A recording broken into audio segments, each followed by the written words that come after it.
영화가 끝나면 우리는 뒷방에 모여 대화를 시작합니다. 나와 당신의 영화는 우리의 대화를 통해 새롭게 살아납니다.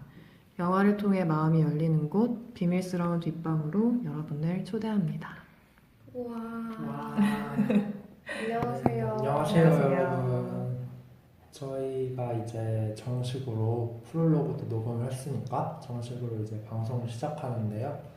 저희 별명 다시 한 번씩 말씀을 드리자면 저는 온정. 저는 라임. 저는 노랑입니다. 네, 여러분 다시 만나게 돼서 너무 반갑고요. 반가워요. 그래서 저희가 일단 근황 토크로 먼저 시작해보고자 해요. 그래서 그런 거 말고 그냥 이렇게 어떻게 지냈어요? 이렇게 어떻게 지냈어요? 저희 최근에 전주국제영화제 갔다 왔잖아요. 네, 네, 지난주에 네. 주말에 6월 4일, 7일 정도까지 음. 전주국제영화제가 연시에서도 가장 큰 건 아닐지라도 부산영화제가 있으니까 가장 큰 부산영화제도 행사는 있고 아닐지라도 저에게 대북 큰 행사라 이번에 되게 많이들 갔다 한 왔죠. 50명. 역대 최고로 진짜 좀 약간 저희가 1, 2층을 빌리긴 했는데 발 디딜 틈이 없을 정도로 거의 무슨 중학교 수학여행 수준. 맞아. 맞아요. 더 심하지? 네. 그래서 저희가 가서 물론 술도 많이 마셨지만 음. 영화도 나름 열심히 봤잖아요. 그쵸. 그래서 저희가 거기서 봤던 영화 얘기를 조금씩 하면 좋을 것 같아요. 먼저 하실? 제가 해볼까요? 네. 저는 4편을 봤는데 이제 좀 뭔가 저의 영화 선택에 자신감이 오. 붙었다고 해야 되나? 4편이 다 괜찮았어요. 저는 좀 영화보다 화를 잘 내는 편인데 화내게 하는 그런 영화가 없고 다 뭔가 잔잔하고 괜찮았고 그 중에서도 되게 지금까지도 좀 여운이 남아있는 영화가 하나 있거든요. 그 영화 얘기를 해볼게요. 그 영화는 기욤 브락 감독의 7월 이야기라는 영화거든요. 기욤. 줄라이 테일스. 이야. 기욤 제 생일 7월인데.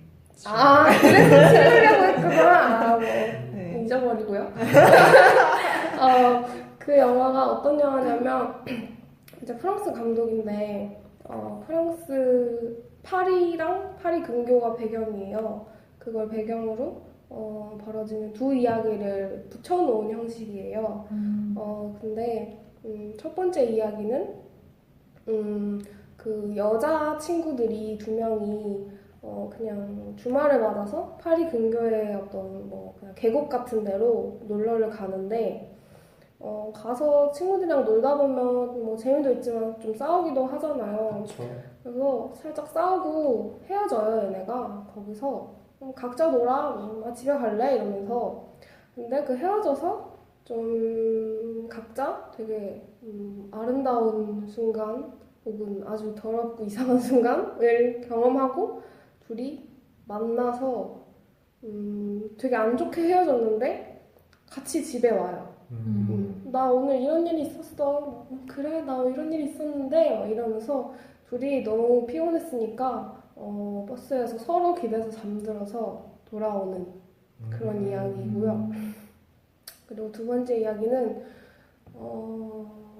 이것도 되게 비슷해요. 그냥 친구들끼리 있는 이야기인데 이거는 여자 주인공 1명 정도가 있고 뭐 여자친구, 남자친구, 뭐 그리고 또 다른 남자 뭐 이런 아무튼 이렇게 있는데 거기서 약간의 뭐 사랑이 오가기도 하고 좀 근데 되게 재밌게 놀아요. 아무튼 그때가 파리 프랑스 독립기념일 같은 거여서 술을 마시고 막 7월. 노래를 부르고 춤을 추고 되게 아름답다가 갑자기 펑 하고 뭔가 엇갈림이 일어나요 또. 그리고 정말 슬픈 일이 일어나요. 그렇구나. 거대한 슬픈 일이 일어나고 근데 제가 이렇게밖에 얘기할 수 없는데 왜냐면 이게 너무 중요해서 말하지 않는 게 나을 것 같은데 그러니까 저는 이 영화가 왜 기억에 남냐면은 그냥 되게 즐거운 순간도 있고 근데 그 와중에서도 마음이 어긋나는 순간들이 있고 그냥 사람들이 살다 보면 그렇잖아요. 그렇죠. 그렇게 사는데 첫 번째 이야기에서는 그런 어긋남이 일어났지만 뭔가 그래도 다 괜찮다라고 얘기해주는 것 같은?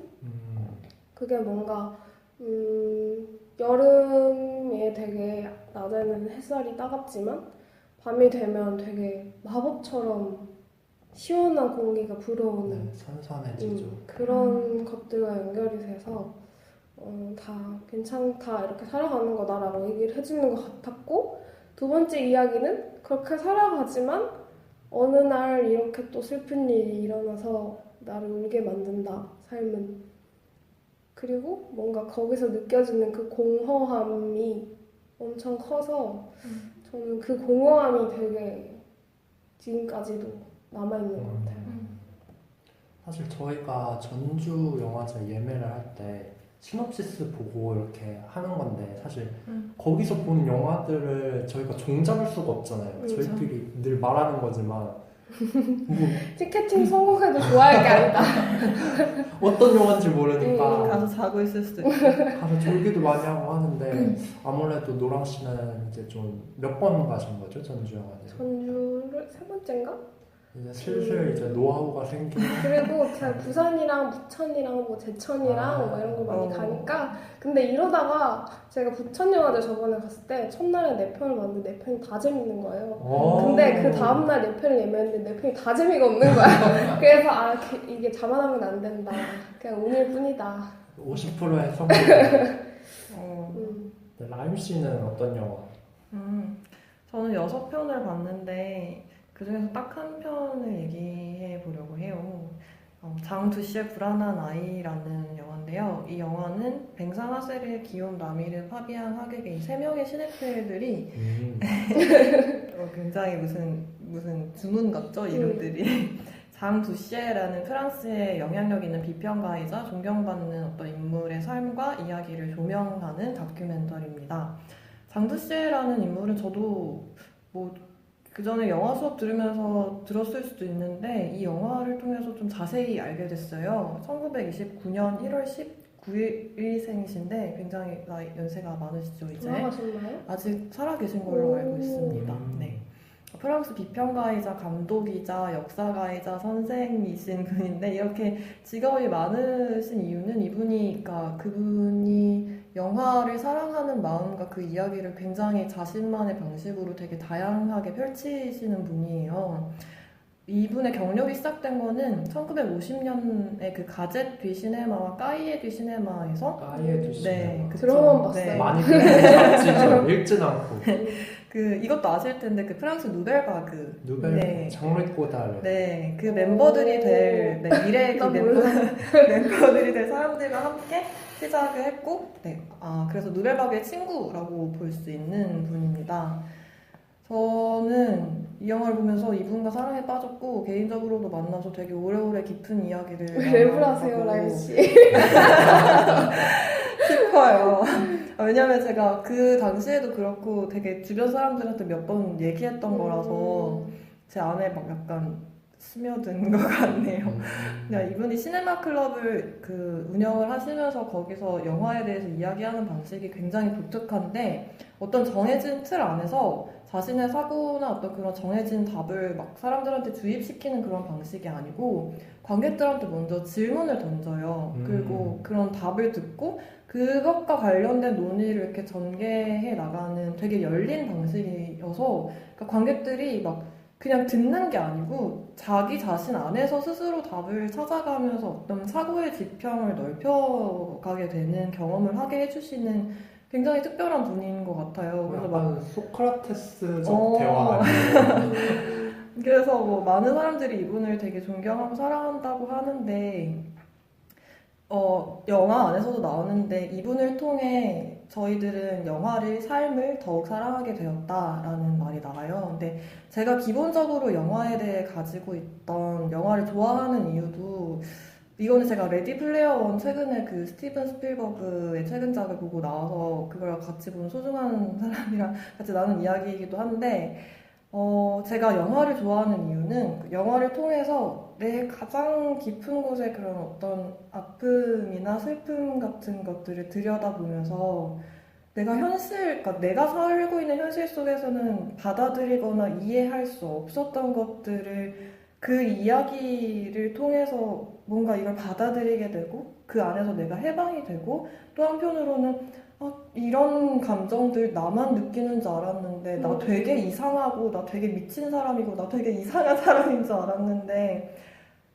이 세상 어딘가에서는 이런 감정들을 느끼고 있는 사람들이 또 있구나라는 거를 느끼면서 뭔가 내가 이 개인이 넘어서서 이 영혼이 확장되면서 막 교감이 되고 위로받는 느낌이란 말이에요. 그리고 또 한편으로는 현실 속에서 내가 이미 사랑했던 것들을 그 영화 뭐 이야기들을 통해서 그래 내가 이런 것들을 좋아하고 이런 것들을 사랑하고 그래 막 난 이런 거 할 때 진짜 행복했지 막 이런 걸 더 깊이 느끼면서 막 슬픔도 행복도 막 더 깊이 치열하게 막 알고 느끼고 이해하게 되는 것 같아요.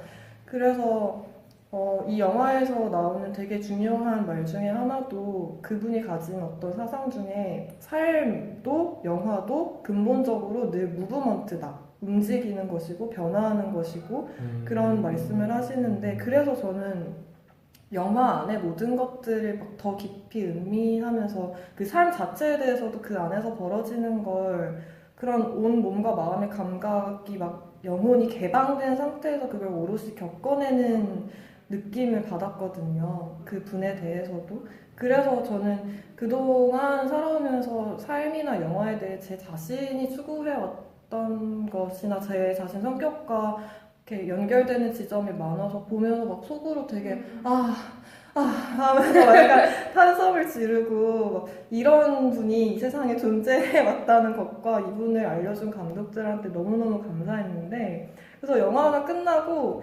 GV가 있었는데 그 감독님들이 두 분이 오셨는데 인사를 하기 전부터 이렇게 구석에 서 계시는데 자꾸 저랑 눈이 마주친 되게 잘생기신 거예요. 그래서 막 관객들 질문 시간 될 때까지 막 저는 이렇게 떨리는 마음으로 기다리다가 제일 먼저 손을 이렇게 들고 질문을 했는데 저는 제가 그렇게 정말 느꼈기 때문에 그분들에게 너무 감사하다. 평생 제가 가슴에 품고 계속 두고두고 볼 영화인 것 같고 이분을 알게 해주셔서 감사하고 그리고 영화 속에서 말씀하신 것처럼 장 두시에라는 사람을 통해서 그 감독님들께서 그 이전에는 몰랐던 세계였는데 그분을 통해 알게 되고 사랑하게 된 영화가 있다면 뭐가 있느냐라고 여쭤봤었는데 장 르누아르를 말씀하시더라고요. 굉장히 어렵고 영화를 좋아하는 사람들도 어려울 수 있는데 그분들도 역시 그분이 어려웠었는데 그 장 르누아르의 작품 중에 강과 야수인간이라는 작품을 아까 잠깐 말씀드린 것처럼 이 장 두시에라는 분께서 지식적이고 막 논리적이고 그런 분석적인 접근보다는 그분이 가진 그런 특유의 소통의 방식으로 영화에 닿아있는 그런 생각이나 표현들을 되게 섬세하게 매만져주면서 그 작품을 그러니까 머리로 알고 이해하는 게 아니고 사랑하게 만들었다는 거예요. 그래서 저는 그런 그러니까 그런 소통 방식 그리고 영화 자체도 그렇고 그 영화 안에서 드러난 장두시의 인물의 사고와 그 영화가 끝나고 감독님들과 함께 소통할 수 있었던 그 경험이 저한테 너무너무 막 진짜 마른 대지에 비가 내리는 것처럼 너무 소중한 경험이었어요. 제가 라임 씨 말고도 그 영화 같이 본 친구에게 정말 좋다는 얘기를 들어가지고 되게 저도 궁금했는데 얘기를 듣다 보니 세이머 같은 사람일까요? 그런 느낌일까요? 그러니까 피아니스트 세이머의 뉴욕 소네트라는 영화를 제가 되게 좋아하는데 거기서도 되게 따뜻하고 뭔가 예술과 삶이 통합되는 그런 얘기를 하시거든요. 그런 거라면 저도 정말 보고 싶네요. 물론 완전히 같다라고는 말할 수 없겠지만 그런 지점에서는 통하는 것 같아요. 그 전주 영화제 장점 중 하나가 GV가 굉장히 많잖아요. 그래서 진짜 영화를 되게 재밌게 봤는데 다음에 감독님들과 가끔씩 배우분들이 나와서 이렇게 같이 대화할 수 있는 그런 기회가 오면 너무 기쁘잖아요. 맞아요. 원정도 했다고 하지 않았어요? 근데 저도 영화 4개를 봤는데 그 중에서 하나 기억나는 게 다미안 매니블 감독님과 이가라시 코에이 감독님이 같이 만드신 타카라 내가 수영을 한 밤이라는 영화가 있어요. 타카라가 일본어로 무슨 뜻이죠? 그건 모르겠는데 주인공 이름이에요. 아. 주인공 아이의 이름인데 이 영화는 일단 대사가 없어요. 대사가 없고 굉장히 롱테이크로 되게 길게 장면들을 찍었는데 어떤 걸 찍었냐면 일본의 조그만 마을 그 마을 이름을 들었는데 지금 기억은 안 나는데 여튼 그런 시골 마을이 있어요. 거기에 겨울에 이제 눈이 엄청 많이 덮여 있는 그런 마을인데 주인공 가족이 있고 주인공은 꼬마예요. 꼬마 남자인데 아버지가 이제 생선 시장에서 일을 하시는 분이라 바쁘세요. 그래서 밤에 왔다가 밤에 나가시는 그런 분인데 그래서 초반에 보면 아버지가 이제 밤에 잠깐 집에 나왔다가 들어오셨다가 나가는 장면이 나오고 타카라가 그 이후에 깨요. 그래서 그때부터 돌아다니는데 아침에 이제 등교를 해야 되잖아요. 근데 타카라가 학교를 안 가요. 학교를 안 가고 아버지가 있는 생선 시장을 혼자 찾아가는 거예요. 아빠를 보고 싶어서. 그래서 타카라가 하루 종일 어떻게 보면 아이에게 모험이라 할 수 있는 그런 모험을 하는데 그걸 너무 아이의 시선으로 진짜 그 위에서 이렇게 내려다보는 게 아니라 진짜 아이 높이로 카메라도 이렇게 낮추고 어떤 때는 아이를 올려다보는 장면이 있는데 카메라맨님이 누워서 찍으셨나 할 정도로 되게 아이의 시선에서 모든 걸 찍고 되게 평화로워요. 그러니까 뭐 어떤 친구는 보다가 처음에 잤다고 졸았다고 하기도 하는데 나중엔 좋아했어요 물론. 근데 그 정도로 느리고 대사도 없지만 아이의 모든 몸짓으로 모든 게 보이는 그런 영화인데 이게 이 영화를 보고 끝나고 GV 때 당연히 어떤 분이 여쭤보셨어요. 왜 대사가 없냐? 더니 이 아이를 현지에서 캐스팅했는데 이 아이의 몸짓과 표정에는 이미 대사를 대체할 수 있을 만한 힘이 있어서 우리는 그런 게 필요하다 생각하지 않았다 라고 했는데 진짜 그 말을 듣고 다시 생각해보니까 이 영화엔 대사가 필요가 없었어요.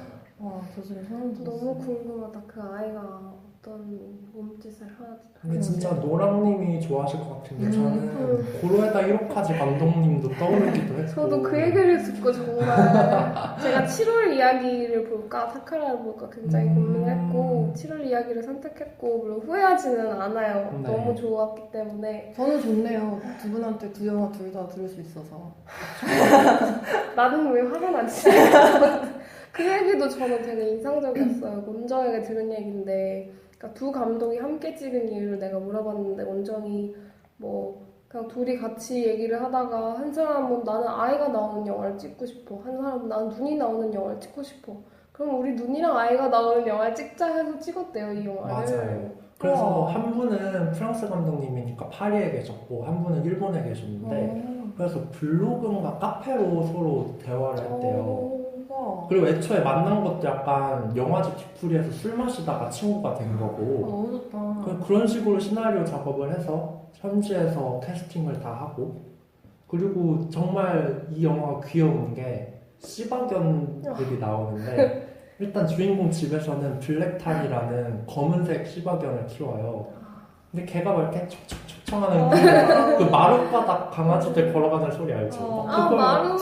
그걸 내면서 돌아다니고 또 중간에 타카라가 이렇게 돌아다니다가 묶여있는 시바견 둘을 만나는데 아이니까 장난을 치잖아요. 막 강아지 소리를 내면서 막 훅훅 하는데 시바견들이 얘가 소리 지르니까 놀라서 둘이 점프를 해요 동시에. 귀여워.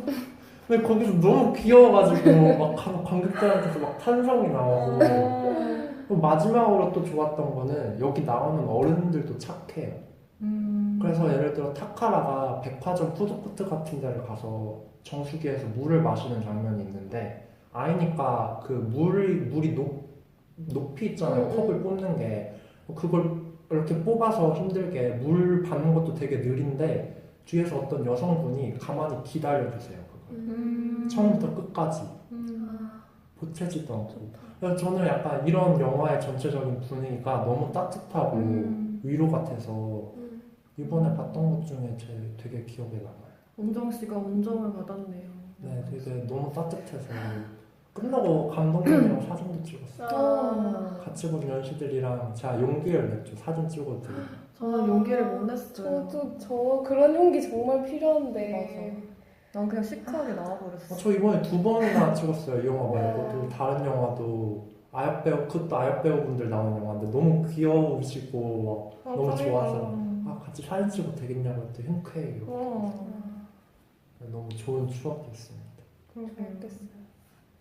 그럼 이제 저희 근황 얘기는 이제 여기까지 해보고 이제 뒷방상영관에 저희가 이제 2번째 영화죠. 그래서 뒷방상영관 2번째 영화 비기너스 마이클 밀스 감독에 대한 얘기를 시작해 보겠습니다. 일단 이 영화를 저희가 선정한 이유는 안녕하세요를 고른 맥락과도 비슷한데 저희가 이제 팟캐스트를 처음 시작하는 사람들이고 이 영화 제목도 그렇고 이 영화 내용도 아버지가 새로운 정체성으로 시작하는 내용이나 아니면 주인공이 만난 안나가 그들의 과거를 서로에게 치유받고 또 새로운 사랑을 시작하는 과정이 그런 시작과 맞닿아 있다고 생각해서 이 영화를 저희가 선정했는데요.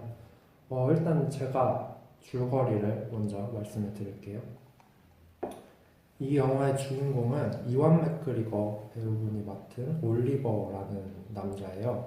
그는 일러스트 작가인데 아버지인 할이 돌아가신 후 쓸쓸해 보이는 집에서 잭 러셀 종인 강아지 아서와 함께 살고 있어요.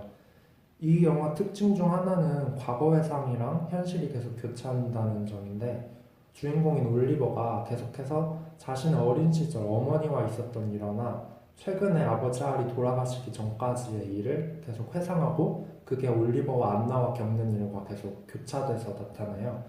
그래서 올리버와 할이라는 커다란 교축이 있는 셈이고 또 다른 특징으로는 이미지들이 막 순서대로 지나가는 그런 몽타주 시퀀스가 올리버의 나레이션과 함께 자주 등장합니다. 올리버의 가족이 이 영화에서 중요한 소재 중 하나인데 일단 올리버의 어머니는 집수리업자셨는데 5년 전에 암으로 돌아가셨어요. 그리고 어머니가 돌아가신 후 아버지인 할 크리스토퍼 플러머라는 배우분이 맡은 이 할이 되게 중대 발표를 합니다. 75세의 나이에 커밍아웃을 한 거예요. 그래서 할이 이제 앤디라는 남친도 만나고 게이 클럽, 영화 감상회 등을 다니며 굉장히 활발하게 활동하시는데요. 근데 슬프게도 할도 암에 걸려서 이 영화 시점 3개월 전에 돌아가시게 됩니다. 그리고 마지막으로 또 중요한 올리버의 가족인 강아지 아서가 있는데 너무 좋아. 아서 너무 귀엽죠. 아서는 올리버가 자기 어디 두고 혼자 떠나려면 막 짖어요. 그래, 맞아. 그래서 올리버가 어디 가든지 얘를 데리고 다니는데 그 정도로 거의 올리버의 가장 친한 친구라고 볼 수도 있는데 분신 같아. 그쵸? 그래서 거의 마음이 통하는 지경이라 올리버는 아서가 뭐라고 얘기하는지를 알아들어요. 그 영화에서는 이렇게 자막으로 표현되죠.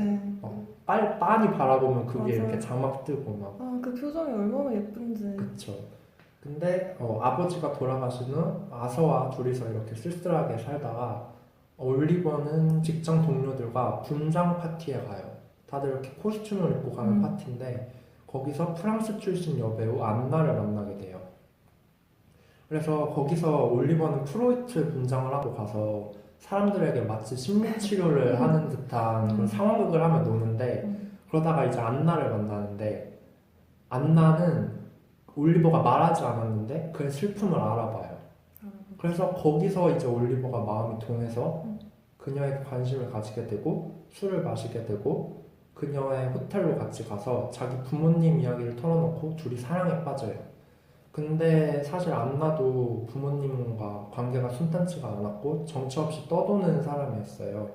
그래서 둘 다 깊은 관계를 맺은 적이 없어서 그 이후로 많은 트러블도 생기고 그런 다툼도 하게 되는데 뭐 이 이후로도 올리버가 소년이던 시절에 겪었던 어머니와의 일화나 아니면 아버지 할이 암 선고를 받았지만 포기하지 않고 게이로서 쾌활하게 살아가는 모습, 그리고 안나와 사랑에 빠지고 갈등을 겪는 모습들이 이렇게 번갈아가며 진행됩니다. 그리고 이 영화를 계속 보시다 보면 할이 이제 마지막에 어떤 태도로 죽음에 임하는지, 안나와 올리버는 어떻게 되는지, 귀여운 어서가 올리버에게 어떤 말을 하는지를 알 수 있습니다.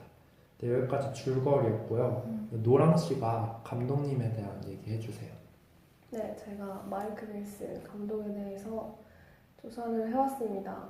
조사도 조사지만 저는 이 감독님이 좋아서 영화도 3편을 봤어요. 다른 영화가 좀 있긴 한데 한국에 들어온 거는 이거 3개밖에 없는 것 같거든요. 썸서커랑 비기너스, 우리의 20세기라는 이 3편이고요. 개인정보를 좀 말씀을 드리면은 감독님은 1966년에 미국 캘리포니아에서 태어났고요. 영화는 언제부터 찍었는지는 모르겠는데 2000년에 단편으로 썬댄스 영화제에서 상을 받은 기록이 있어요. 그걸로 거의 커리어의 시작인 것 같고 근데 이 감독님의 커리어에서 비기너스라는 영화가 되게 중요한 지점이라고 하더라고요. 이게 2010년도 영화인데 이 전까지는 좀 그래도 인지도가 있지만 아는 사람들만 좋아하는 그런 감독이었어요. 제가 썸서커를 봤는데 좀 그게 어떤 느낌인지 알 것 같아요. 그러니까 좀 비슷한 느낌이 있긴 한데 비기너스랑 조금 더 기괴한 느낌이 있거든요. 그래서 조금 더 마니아적인 측면이 있다고 저는 느꼈고 근데 이 비기너스라는 영화로 되게 알려진 감독이 돼서 이게 되게 웃긴 일화가 있는데 이 영화로 되게 잘 됐어요. 이 배우도 상을 받고 그래서 이 감독이 자기가 이런 영화를 만들어야겠다고 생각을 했나 봐요. 이 비기너스가 그 자기 실제 이야기로 만든 영화거든요. 그러니까 실제로 감독님의 아버지가 그 어머니 돌아가신 다음에 게이로 커밍아웃을 하신 이야기를 바탕으로 만든 영화예요. 그래서 이렇게 실제 이야기를 넣어서 영화를 만들면 잘 되나 보다 해서 우리들의 20세기라는 영화에서는 이제 어머니와 자신의 관계를 가지고 영화를 만든 건 아니고 물론 그렇긴 하지만 그러니까 비기너스를 만든 다음에 이 영화가 잘 됐으니까 사람들이 자기한테 자꾸 물어보더래요. 너 인생에서 아버지 돌아가신 게 가장 큰 사건이지? 이렇게 물어보더래요. 근데 자기는 사실은 그거 별로 중요하지 않다고 하긴 좀 그렇지만 엄마가 돌아가신 게 나한테 가장 큰 사건인데? 라고 생각을 했대요. 그래서 우리의 20세기라는 영화가 나왔는데 저는 이 영화도 엄청 좋아하거든요. 비기너스를 보면은 아버지와의 관계가 보이고 우리의 20세기에서 어머니와의 관계가 이랬겠구나 이런 생각이 들어서 혹시 비기너스가 좋으셨다면은 우리의 20세기로 보시는 걸 추천하고요. 그리고 이 외에도 이 감독은 영화 찍는 거 말고도 뮤직비디오, CF 이런 것도 만들고 그래픽 디자이너로도 활동을 하고 그리고 이 영화에 나오는 그 드로잉 같은 게 있는데 드로잉도 있고 막 그래비티도 하는데 그게 다 감독이 직접 한 거래요. 그래서 책도 나와 있는데 책은 엄청 비싸고 한 30만 원 하더라고요. 이제 사실 수 있지 않아요? 아니요. 그 정도는 아니에요. 그거는 한 죽을 때까지 못 살 것 같아요. 너무 사치라서 그래서 혹시 영화에서 영화에 나오는 드로잉이나 영화의 느낌이 좋으셨다면은 이 감독님 사이트가 있거든요. 주소가 마이크밀스.com이니까 거기 들어가시면은 다른 그림들, 감독님의 작업들이나 다른 정보를 아실 수 있으니까 방문해보시는 걸 추천합니다. 갑자기 드는 생각인데 마이크밀스.com은 이미 누가 선취했나요? 저도 뭔가 그렇게 생각했는데 알아봐야겠네요. 굳이 두 번이나 말하는 걸 보면 맞아. 그랬을 수도 그랬을 있을 거야. 거라는 생각. 다음으로 네. 라임 씨가 혹시 이 영화 관련해서 재밌는 이야기 같은 거 있다면? 저는 그냥 배우들이랑 뭐 상이랑 평 정도 간단하게 언급하고 넘어갈 것 같은데 아까 말씀해주신 것처럼 이완 맥그리거가 나오는데 저는 이 배우를 원래부터 좋아했지만 그러니까 이전에 그러니까 제가 이 배우가 출연한 영화 중에 빅피쉬라고 그것도 제가 팀버튼 감독의 작품인데 굉장히 좋아하는데 그 영화에서도 좋아했지만 이 영화에서 또 다시 알았어요. 그 사람 그분의 그 눈과 그 얼굴과 머리카락까지 네. 연기를 해서 머리카락까지 떨고 있어. 진짜 그게 너무 그 표정과 그게 너무 맑고 투명해서 그 사람의 안에 있는 것들이 다 드러나고 다 비춰지는 것 같은? 근데 그게 너무 아름답게 느껴져요. 그래서 저는 너무 쓸쓸해 보여서 막 안아주고 싶고. 맞아요. 좀 그래서 되게 놀랐던 게 저는 사실 그 빅피쉬란 영화는 못 보고 트레인스포팅이랑 완전 블루벨벳이라는 영화를 봤는데 거기서는 굉장히 막 에너지가 넘치고 막 표현 안 하면 죽을 것 같이 막 충동적이기도 맞아. 한 그런 역할을 맡았는데 그 모습이 너무 잘 어울린다 생각했거든요. 맞다, 물랑루즈에도 나오는구나. 아. 맞아요. 거기서도 그렇게 해요. 근데 이 영화에서는 너무 안아주고 싶은 네. 그렇게 쓸쓸한 표정을 지으니까 근데 이게 또 어울려. 그래서 진짜. 아 천상 배우구나 라는 생각을 맞아, 했어요. 저는. 맞아요. 그리고 그 이완 맥그리거의 아버지로 나온 크리스토퍼 플러머는 이분 드디어 젊었을 때 어디 나왔을까요? 저도 몰랐어요. 정적 방송 생활 빨리 얘기해줘. 줄리 앤드루스는 아시죠?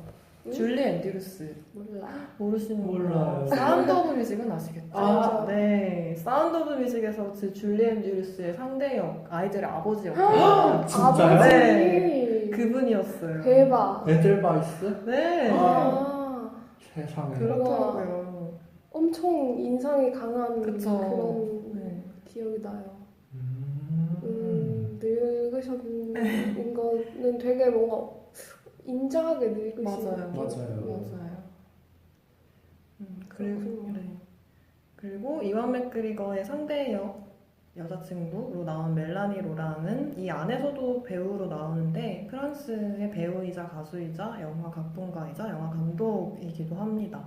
저는 이분을 보면서 그 얼굴이 예쁜데 근데 예쁘기만은 하지는 않은 뭔가 되게 독특하고 묘한 어떤 매력을 느꼈는데 그게 아마 이렇게 되게 다방면에서 자기의 재능을 펼치는 데서 오는 거일 수도 있지 않았나라는 생각이 들었어요.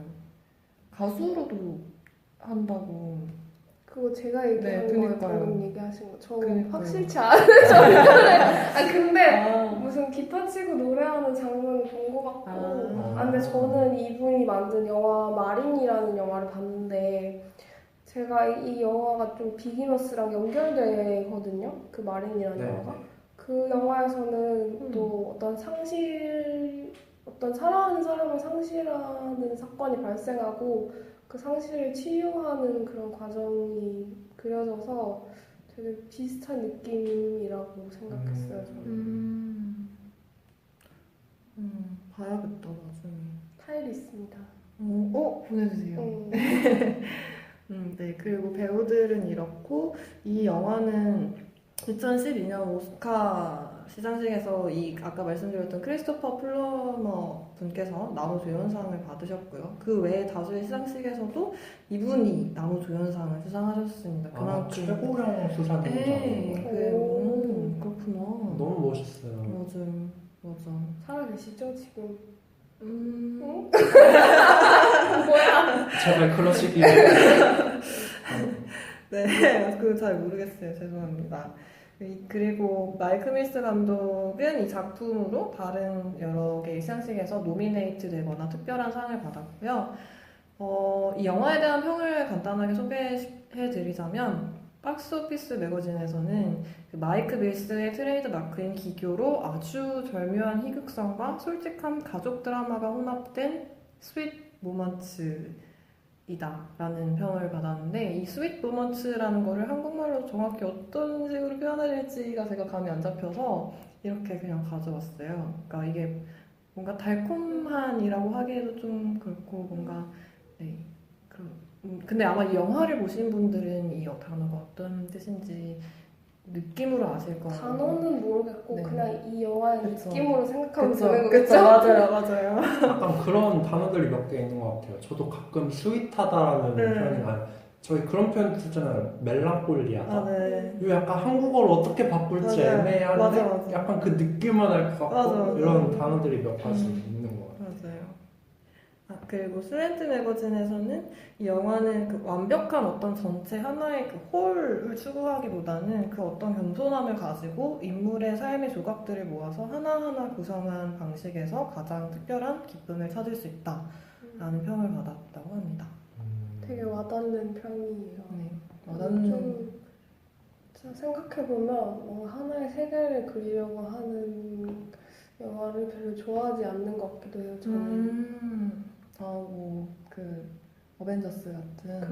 반지의 제왕 이런 것도 물론 좋아하긴 하지만 저는 오히려 반지의 제왕은 마스터피스죠. 그쵸. 비기너스 같은 영화를 보고 우리의 20세기 같은 영화를 보고 뭔가 제 안에서 이 감독의 세계를 조직해낸다고 해야 되나? 그런 걸 더 재밌어 하는 것 같아요. 저는.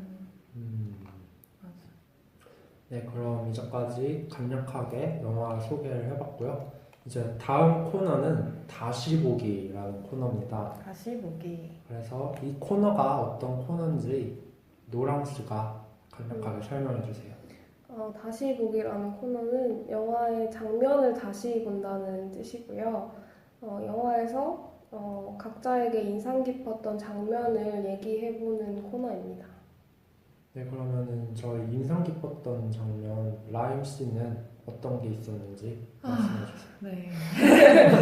얘기를 하면 하루를 꼬박 세울 만큼 정말 하나하나의 장면들이 다 인상 깊었지만, 그러니까 사실 그 어떤 예술이라도 그렇겠지만 평생을 두고도 얘기할 수 있는 주제들이잖아요. 이 안에서 나오는 것들이 인간이라는 것, 인간의 외로움이라는 것, 인간의 두려움이라는 것, 사랑이라는 것, 인간의 삶과 죽음이라는 것, 다 그런데 저는 얘기를 하기 전에 네.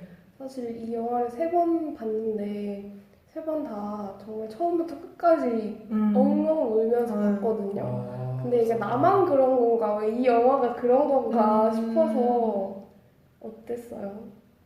저는 울컥한 순간은 한두 군데 있었던 것 같은데 울진 않았어요. 저는 이게 그냥 지금 제 상황이랑 접해 있어서 그런 걸 수도 있는 것 같은데 굉장히 울고 싶었는데 울지 못했어요. 그러니까 내가 울고 싶지 않아서 울지 않은 게 아니고 울지 못했어요. 네. 그럴 수도 있죠. 그런 기분이었어요. 이 안에서 인상 깊었던 거는 몇 가지만 뽑아보자면 그 중에서 하나는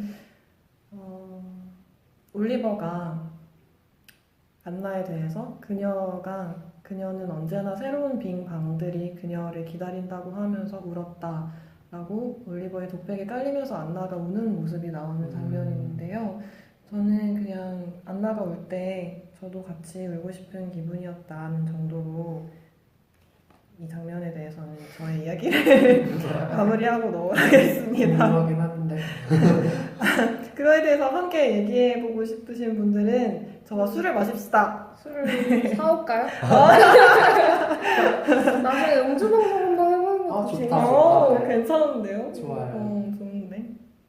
그리고 좀 다른 장면을 자세하게 얘기를 해보자면 안나가 올리버에게 You can ask me anything 이라고 말하는 장면이 있어요. 그게 아마도 안나와 올리버가 처음 사랑을 나누고 나서였죠.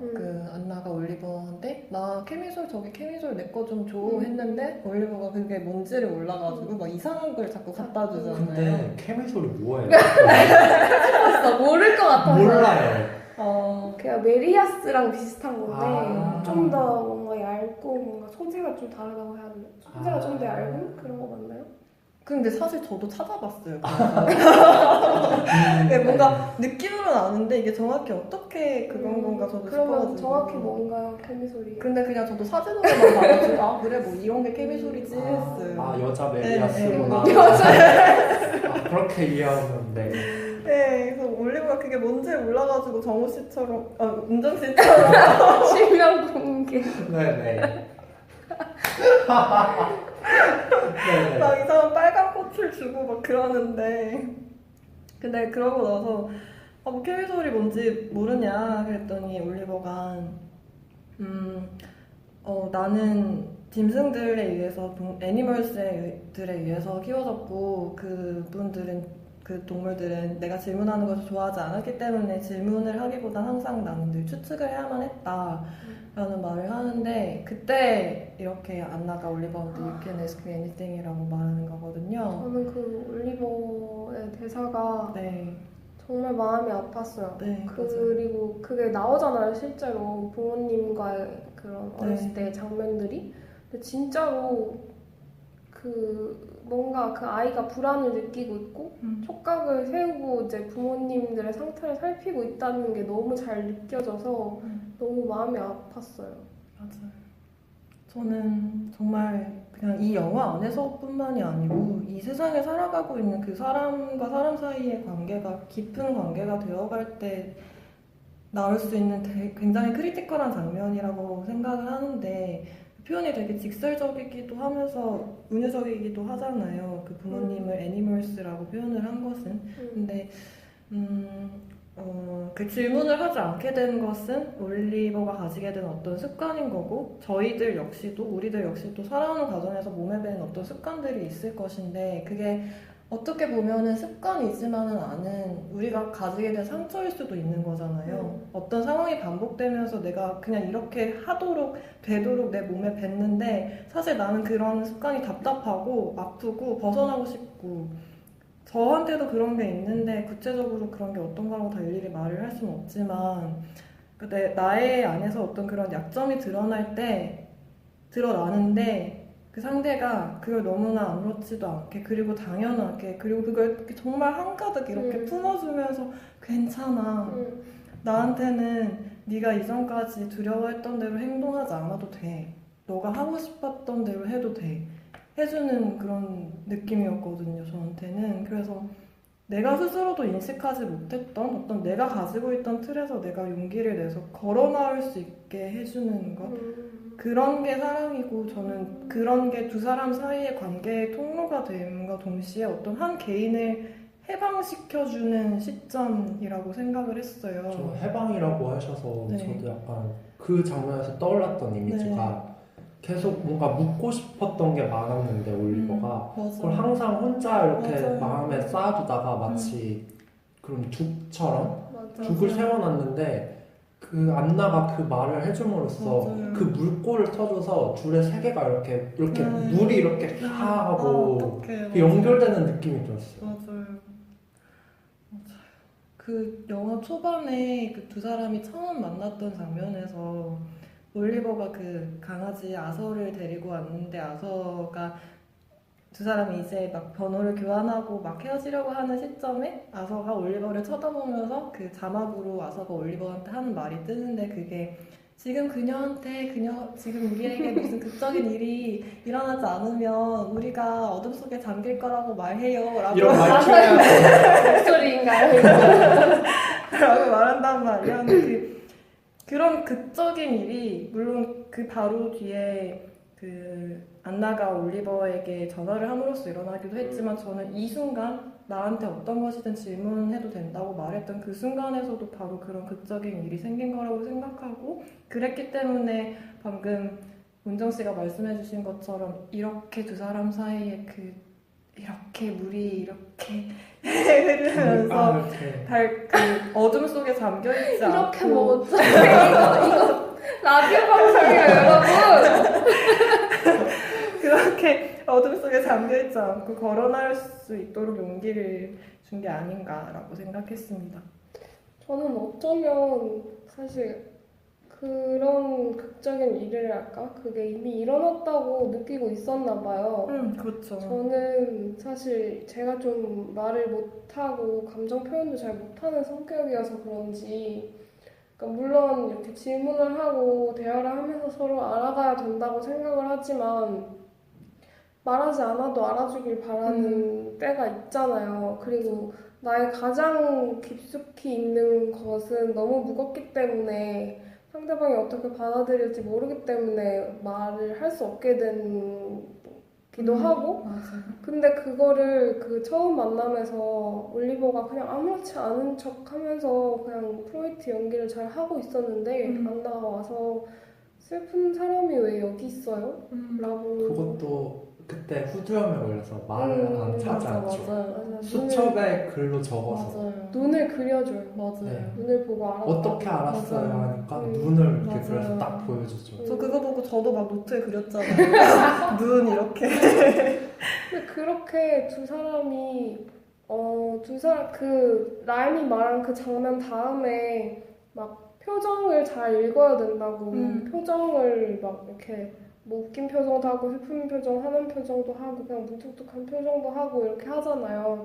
근데 안나가 배우이기도 하고 저는 두 사람이 그렇게 상대방의 표정을 되게 잘 읽는 그런 예민한 사람들이라고 생각을 했거든요.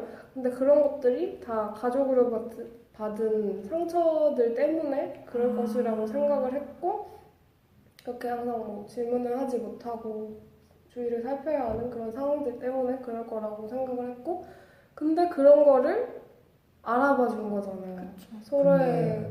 근데 저는 올리버는 약간 서툴었을 수도 있다고 생각하는 게, 그 어머니와 과거에상 하는 것 중에 이런 말이 있었어요. 어머니가 나는 유태인이고 나는 감정이 풍부한데 너희 아버지는 감정이 너무 없어. 내가 다시 태어나면 난 감정이 풍부한 유태인 남자를 만나고 싶어. 그리고 너는 내 피가 조금 섞였으니까 너는 아빠보단 좀 낫겠지. 아빠보다 조금 더 감정이 풍부해. 근데 나보단 아니야. 맞아. 그런 대화가 있었는데 그 장면도 떠올랐어요. 이 말을 들으면. 근데 그러니까 여기서도 약간 올리버가 좀 더 솔직히 근데 어머니가 감정이 풍부하다고는 하셨지만 과거에서 제가 볼 때는 되게 좀 거의 우울해 있는 장면들이 되게 많았고, 그래서 올리버도 슬픔의 감정들만 좀 익숙해 있는 것 같고, 근데 하지만 안나는 좀 더 다양한 감정들을 경험하게 해주잖아요. 그래서 안나가 약간 감정도 가르쳐 준 셈이 되지 않을까 하는 생각을 했어요.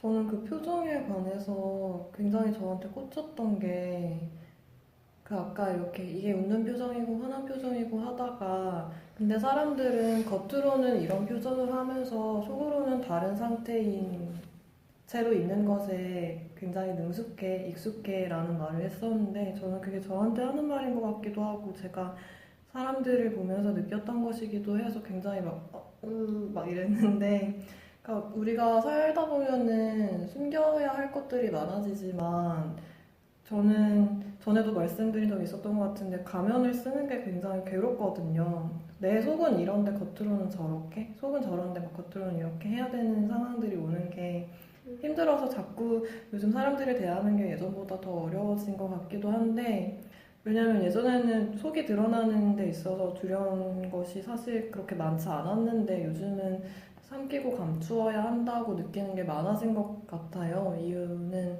모르겠지만, 그래서 그냥 이렇게 내 속을 숨기지 않아도 되고 날 것의 얼굴이 드러나도 되는, 그리고 내가 숨겨도 아까 노랑 씨가 말씀해 주신 것처럼 그 안에서 일렁이는, 내가 감춘 그 안에서 일렁이는 어떤 것들을 읽어주고 느껴주는 사람들한테 기댈 수 있게 되는 것 같고, 그렇게 프로이트 분장 그 무덤덤하고 아무것도 아닌 표정 속에서 슬픔과 어떤 그런 감정들을 본다는 것은 정말 사람들 사이에서 어떤 특별한 일이 일어날 수 있다는 걸 말해주는 것 같고, 내가 보이지 않는 것을 보려고 하고 그걸 보려고 하지 않아도 그런 게 느껴지고 더 알려고 하고 하는 게 관심이고 저는 사랑은 그런 데서부터 발현되는 거라고 생각했던 것 같아요.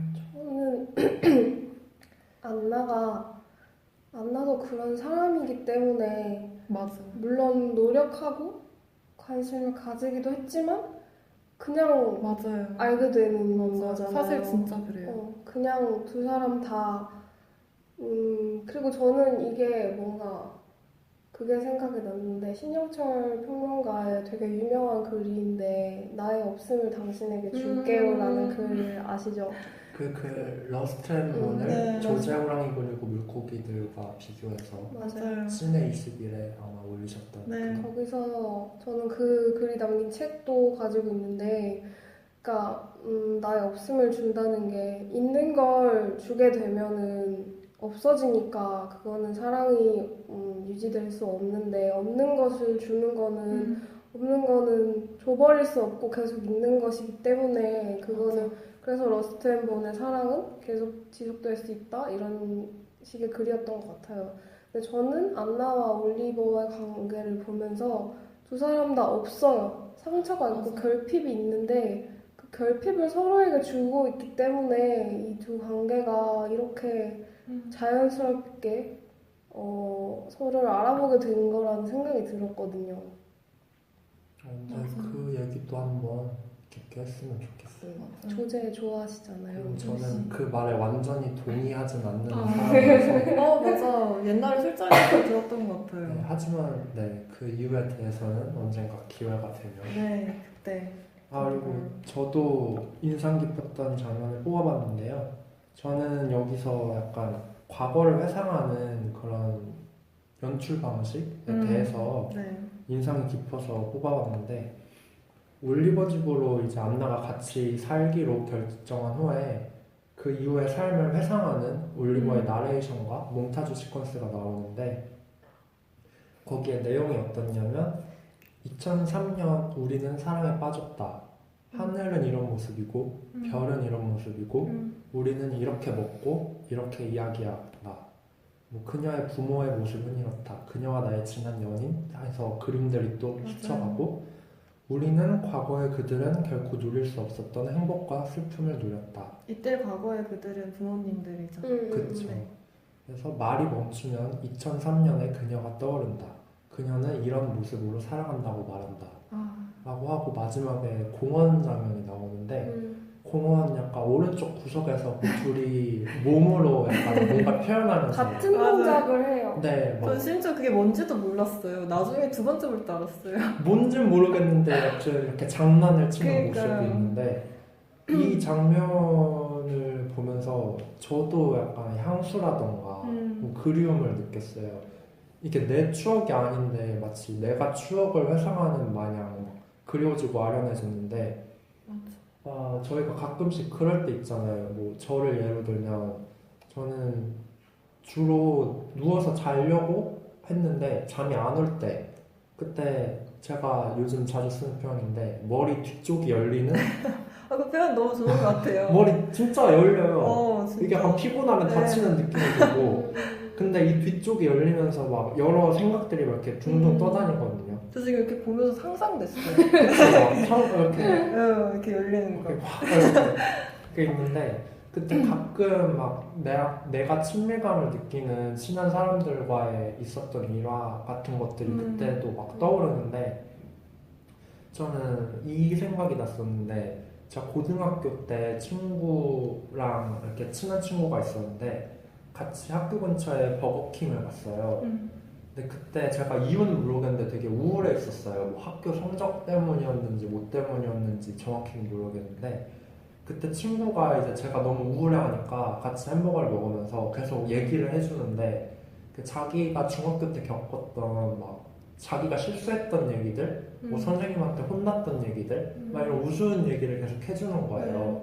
그래서 저는 이렇게 듣고 있었는데 그때까지는 그냥 그랬거든요. 몰랐던 거죠? 얘가 일부러 이런다는 그쵸. 거. 그냥 원래 말이 많은 친구고 뭐 이런 얘기를 하고 싶었나 보다 했는데 제가 감동을 받은 순간은 그러다 약간 말이 끊겼어요. 근데 그 친구가 또 무슨 이야기가 있더라? 라고 고민하는 거예요. 그러니까 이 친구는 노력을 했던 거죠. 음. 제가 우울했으니까 어떻게든 저를 기쁘게 해주고 싶어서 자기가 실수한 얘기까지 해가면서 저를 이렇게 위로해 준 거잖아요. 그래서 막 이런 좋았던 기억이 나면서 이 친구를 지금도 친하게 지내지만 이 시절의 고마움이 다시 한번 느껴지고, 또 어떤 친구는 이 친구도 고등학교 친구인데 고등학교 때 잠깐 사이가 어색해진 적이 있었어요. 지금은 다시 친한데, 근데 저는 아직도 그때 그 친구랑 하교하면서 걸었을 때 둘이 걸은 적이 있는데 그 어색했던 분위기, 약간 그 둘 간의 거리도 막 예전만큼 가까이 걷지도 않고 그 약간 타인과 아는 사람 간의 그 미묘한 그 거리에서 이렇게 말없이 되게 어색하게 걸었던 그런 추억? 아니면 저희 막 5교시 이런 때 졸리잖아요. 그러면 뒤에 있는 책상 나가서 막 그 수업 듣는 척하면서 막 창밖 보는데 그때 막 햇살에 막 나뭇잎들 반짝이던 거, 막 시원한 바람 불던 거. 그 시간대가 정말 예뻐요. 그때 참 학교에 같이 있어야 된다는 게 아직도 되게 슬픈 일인데 이렇게 이것저것 떠오를 때가 있어서 되게 좋았고, 또 같은 맥락으로 폭죽을 터트리는 장면이 있어요. 여기서 아버지인 할의 남자친구 앤디가 폭죽과 관련된 뭐 자격증을 준비한다고 나오잖아요. 폭죽을 할 수 있게 해주는 거, 그런 네. 전문 지도사 같은 거.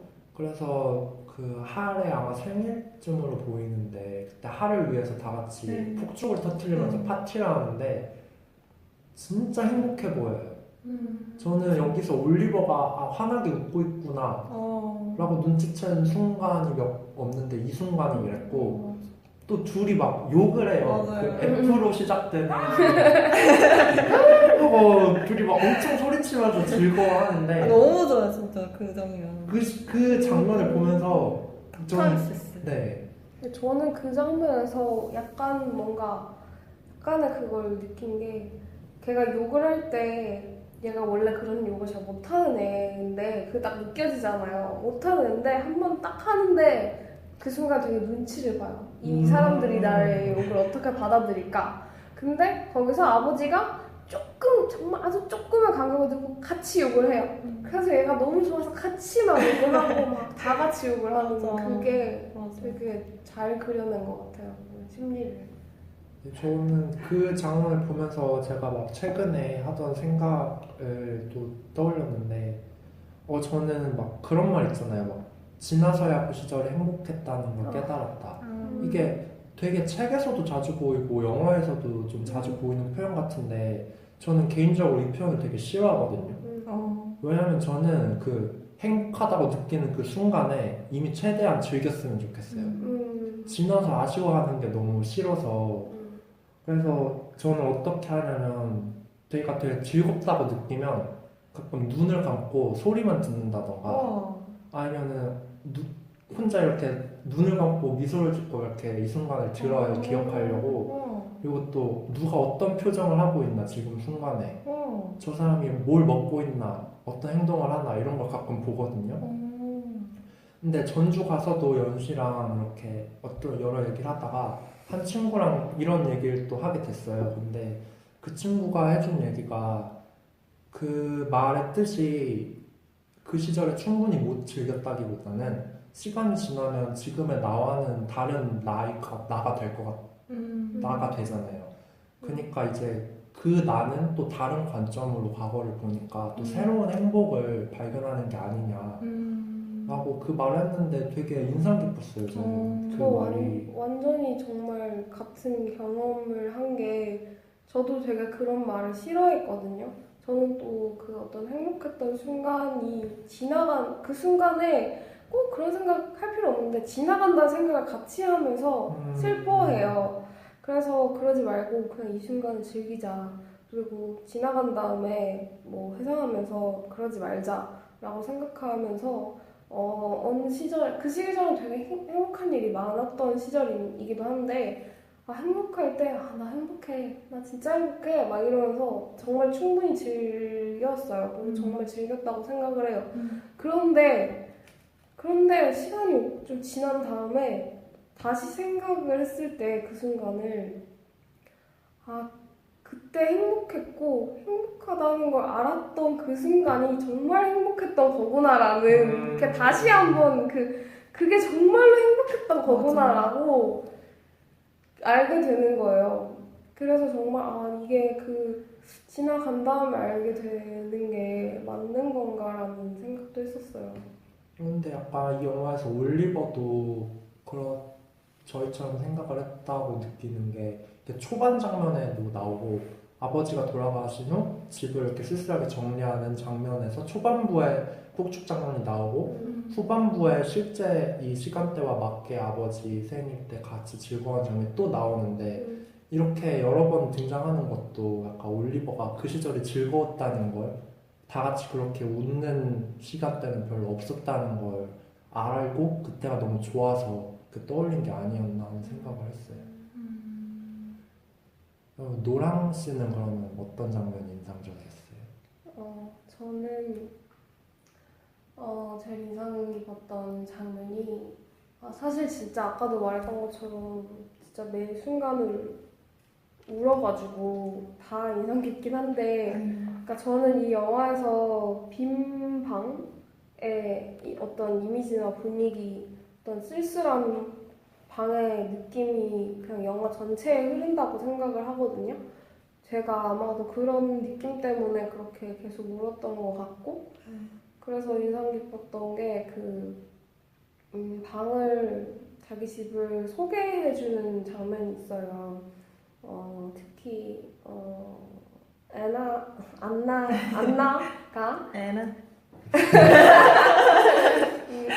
안나가 같이 올리버랑 살기로 하고 올리버네 집으로 왔을 때 뭐 여기는 거실이고 여기는 뭐 부엌이고 여기 이 방 이제 너 쓰면 돼 이렇게 안내를 해주면서 근데 이 방 너가 쓰면 되고 그 서랍장을 슬쩍 열면서 This is empty for you 라고 하거든요. 이게 너를 위해서 준비된 자리야. 그러니까 아까 라임이 얘기했던 항상 빈 방이 애나를 기다리고 있었다 그런 얘기를 하잖아요. 근데 거기서 안나는 처음에 굉장히 자유를 느끼지만 굉장히 쓸쓸하고 외롭고 그런 걸 느끼는 상태잖아요. 네, 제가 근데 되게 그거에 많이 몰입이 되나 봐요. 저도 사실 빈 방의 느낌, 그런 공허함 같은 거 굉장히 자주 느끼고 그래서 서울에서 혼자 사시죠. 그리고 그러니까 외로워서 죽을 수도 있겠다라는 생각을 할 정도로 정말 막 몸으로 막 엄청 공허함이 느껴지거든요. 그러니까 사람과 함께 하고 싶지만 그게 두려워서 혼자 있고 근데 혼자 있는데 외로워 죽겠고 근데 함께 하려고 하면 또 뭔가 상처받을까 겁나고 근데 이게 뭔가 안나나 올리버의 상태랑 되게 비슷하다고 생각해요. 안나도 호텔을 전전하면서 여기저기 돌아다니고 사람들과 깊은 관계를 맺지 않고 올리버는 한 군데 정착해서 살지만 깊은 관계를 맺지 않고 사람들을 떠나오죠. 그렇게 하는 사람인데 뭔가 그들 안에 있는 공허함이 너무 이해가 됐는데 이 두 사람이 만나서 이렇게 여기가 네 자리야 라고 얘기해주는 여기가 빈 방인데 이거 너를 위한 자리고 너를 위해 내가 준비했어 라고 얘기를 하는 게 아나가 그 얘기를 듣고 곧 울음이 터져버리거든요. 저는 그 울음의 의미를 너무 잘 알겠다고 생각을 했고 뭔가 여기가 정말로 내 자리일까? 내가 그렇게 빈 방에서 살아왔는데 여기는 정말 내 자리일 수 있을까? 막 그런 내 자리를 내가 이렇게 찾으면서 돌아다니면서 외롭게 살았는데 그런 느낌이었어요. 저도 뭐 계속 울었지만 또 울었고 네. 그게 뭐 가족이든 관계든 차라리 내가 먼저 떠나버리는 걸 쉽게 만들어주는 빈 방들을 안나는 늘 찾아 헤매면서 살아왔었잖아요. 근데 그렇게 머물다가 또 떠나고 하다가 나를 위해서 자기가 살던 공간에서 빈 공간을 내어준 사람 앞에서 그 순간 앞에서 그 울음이 터지는 것에 대해서 저는 그 안에서 저는 두려움도 느꼈거든요. 우리가 삶을 살아가면서 늘 어떤 것들을 기대하고 이랬으면 좋겠다, 이런 게 왔으면 정말 행복하겠지라고 꿈꾸면서 살아가지만 막상 어떤 관계든 우리 성취든 무엇이든 그런 것이 우리 앞에 정말 찾아왔을 때 저는 두려움도 같이 느껴지는 것 같거든요. 근데 그게 어쩌면 내 삶에 이미 있었던 경험들과 그런 것들 때문에 내 안에 이미 생긴 것들 때문에 생기는 두려움이라고 생각하는데, 이미 겪어온 어떤 것들로 인해 아주 깊은 곳에서부터 자리 잡게 되는 그런 두려움. 그래서 진짜 내가 바라던, 내가 그리워하던 어떤 것이 왔는데 내가 정말 이걸 잘 이어나갈 수 있을까? 저 지금 딱 생각난 장면이 그 올리버랑 안나가 만난 지 얼마 안 됐을 때 올리버랑 그 아서랑 대화를, 그 호텔의 그 복도에서 대화를 하는데, 그때 올리버가 어떤 한 사람이 삶 속에 갑자기 찾아오고 뭐 그런 얘기들을 하는데, 그때 이렇게 뒤를 돌아서 두 사람이 걸어가는데 그때 자막으로 떴었나? 아마 그 아서가 하는 말이었던 것 같아요. 나는 이 느낌이 지속되었으면 좋겠어. 맞아요. 네, 그게 생각이 나요. 지속되길 바라지만 내가 이걸 정말 잘 해나갈 수 있을까? 두려움 앞에서 떨고 그런 것들을 느낀 것 같아요. 저는. 그게 그 두려움 때문에 이 관계를 그르칠 뻔 하잖아요. 두 사람 다 그렇죠. 아서가 특히 아서래. 올리버가 계속 그 안나가 집에 들어온 다음에 표정이 안 좋은데, 저는 왜 그랬다고 느끼냐면 그 삽입되는 장면이 있어요. 그 엄마랑 아빠가, 그러니까 올리버가 어린 시절에 엄마랑 아빠가 되게 건조한 키스를 하는 맞아요. 그런, 그러니까 올리버는 이미 한번 본 거예요. 어떤 사랑이 실패했다고 해야 되나? 그런 장면을, 어떤 아픈 사랑의 장면을 보고 그게 그 올리버의 삶이었던 거죠. 그리고 그 말도 있어요. 아버지 할이 뭐 예전 여자친구 미사였나? 랑 어떻게 됐니 했더니 난 결혼 안 한다고, 난 부모님처럼 살기 싫다고, 이런 대사도 맞아요. 나왔었죠. 그러니까 그게 항상 저는 그거에 되게 감정이입이 됐었는데, 그러니까 저도 어떤 관계를 맺으면서 살아가는데, 저는 지금 엄마 아빠랑 떨어져서 살거든요. 부모님 물리적으로 대구에서 사시고 저는 서울에 살고.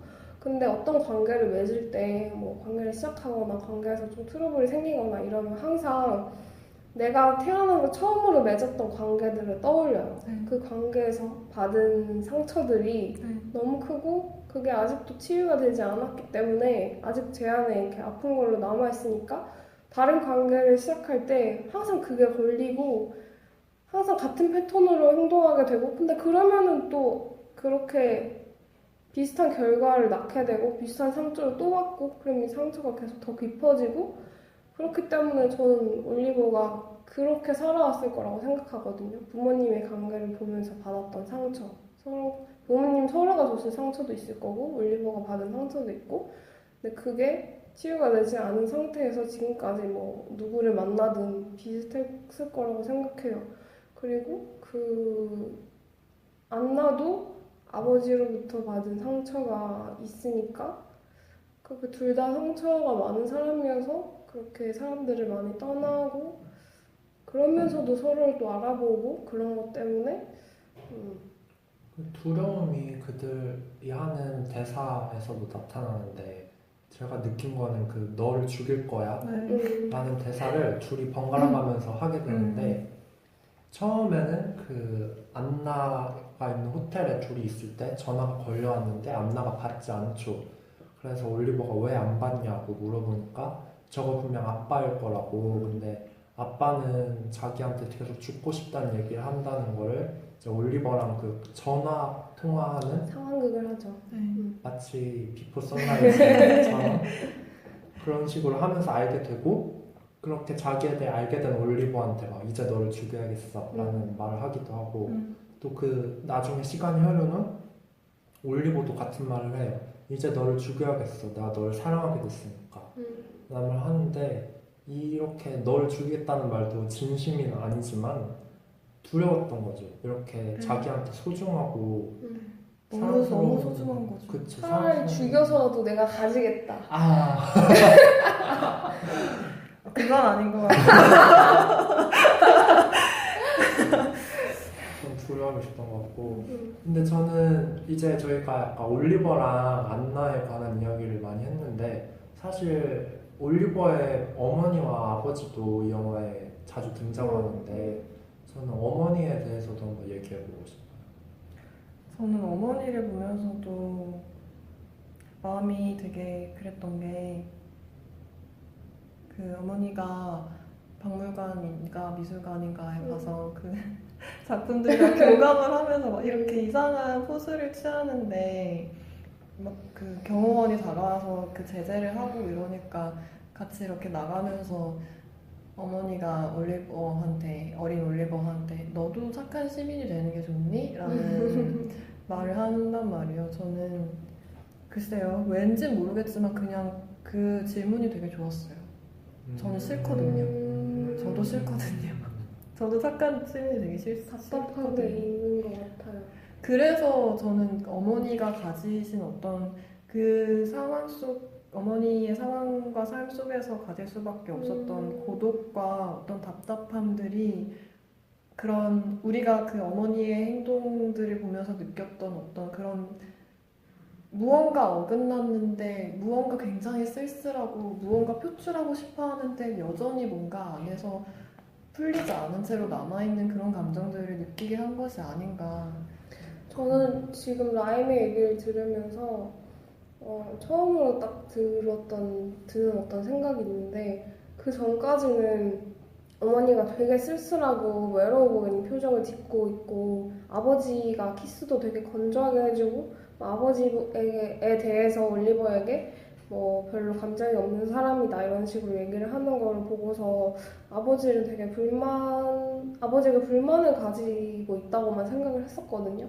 근데 어떤 착한 시민이랄지 그런 거에 대한 답답함, 뭔가 삶에 대한 답답함을 품고 있었을 사람이라고 생각을 해보면 그냥 그 자기 남편이 그렇게 살아야 되는 것에 대해서도 이 사람은 다 이해를 하고 이 사람도 되게 답답해하고 뭔가 이 시대와 사회에 대해서 답답해하는 불만스러운 그런 것도 다 뭔가 복합적으로 가지고 있었을 거라는 생각이 들어요. 그러니까 남편을 물론 나에게 막 자기가 원하는 만큼 사랑을 주지 않아서 불만스러울 수도 있겠지만 그래도 남편을 이해하고 뭔가 이 상황이 이럴 수밖에 없다는 걸 다 이해해서 그렇게 살아갈 수밖에 없는? 저도 그 둘이 약간 시대가 요구한 그런 가정상을 맞추기 위해서 정말로 열렬한 사랑까지는 느끼지 않았더라도 이렇게 둘이 맞추고 어떻게 겉으로 보기에는 단란한 가정의 모습을 유지하고 그거를 자기들도 충분히 인지하고 있다고 느낀 게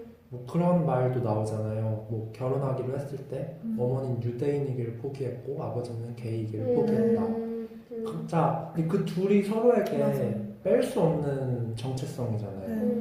어머니도 비록 그런 상처받은 경험이 나오죠. 유대인이어서 수영부에서도 퇴출당했고 뭐 어떤 일이 있었고 뭐 아버지는 게이여서 되게 조심해야 됐고 몰래 숨었어야 됐고 하는데 이들이 그 시절에 당당하게 살기 위해서는 그런 가정을 꾸려야 했던 거죠. 맞아요. 그래서 이 영화가 슬픈 건 우리 삶이 슬픈 건 이게 진짜 각자가 어머니도 아버지도 올리버도 뭐 안나도 그 누구라도 자기 자신이기 때문에 생길 수밖에 없었던 그래서 남길 수밖에 없었던 상처들이 있었던 거잖아요. 서로가 서로에게. 그것이 굉장히 안타깝고 아프면서도 그러면서도 저는 이 영화가 되게 고마운 게 그래도 괜찮다고 말해주는 것 같아서 각자 그 인물 한 명 한 명 물론 올리버뿐만이 아니고 그 한 명 한 명의 삶들이 정말 덤덤하게 막 극적인 장치를 이용해서 보여주는 게 아니고 막 정말 덤덤하게 그들이 산 시대가 이랬고 그들의 삶은 이랬고 그들의 행동과 말은 이랬고 그런 것들을 정말 덤덤하게 어떤 이미지와 그런 걸 겹치면서 보여주면서 그래 너희 이렇게 살아왔지 괜찮아? 라고 말해주는 것 같은 느낌이었어요 저는. 저 방금 약간 기시감 같은 게 든 게 비포 얘기할 때도 막 라임이 뭐 순간의 사랑도 괜찮다 이런 얘기 했잖아요. 괜찮다는 의미가 아니었어요 저는. 약간 뭐 순간의 사랑도 완전하다. 그쵸 근데 완전한 거죠. 제가 그거에 대해서 질문을 했고 좀 저는 그거에 대해서 뭔가 믿고 싶지만 믿을 수 없는 그런 여전히 그런 상태거든요. 근데 저도 같은 부분 이 비기너스의 그런 그들이 그렇게 살 수밖에 없었고 본인이 그런 사람이기 때문에 서로에게 줄 수밖에 없었던 그런 상처들에 대해서 좀 이해는 되지만 너무 아파서 괜찮다고 말을 못하겠고 난 너무 아파라는 상태란 말이에요. 근데 라임이 또 괜찮다고 얘기하니까 뭔가 반복된다 이런 느낌이 들었어요. 이게 그거예요. 괜찮지 않아. 괜찮지 않은데 괜찮지 않아. 그래요. 괜찮지 않습니다. 근데 괜찮지 않아도 괜찮은 아니야, 저는 안 그래요. 괜찮아요. 너무 아파요. 아버지 할 얘기도 마지막으로 한번 했으면 좋겠는데 저는 약간 혼란스러웠어요. 할이 이렇게 커밍아웃을 하고 제2의 인생을 너무 행복하게 사는데 저는 올리버 입장에서 과연 아버지의 이런 삶을 과연 응원만 하는 시선으로 볼 수 있을지.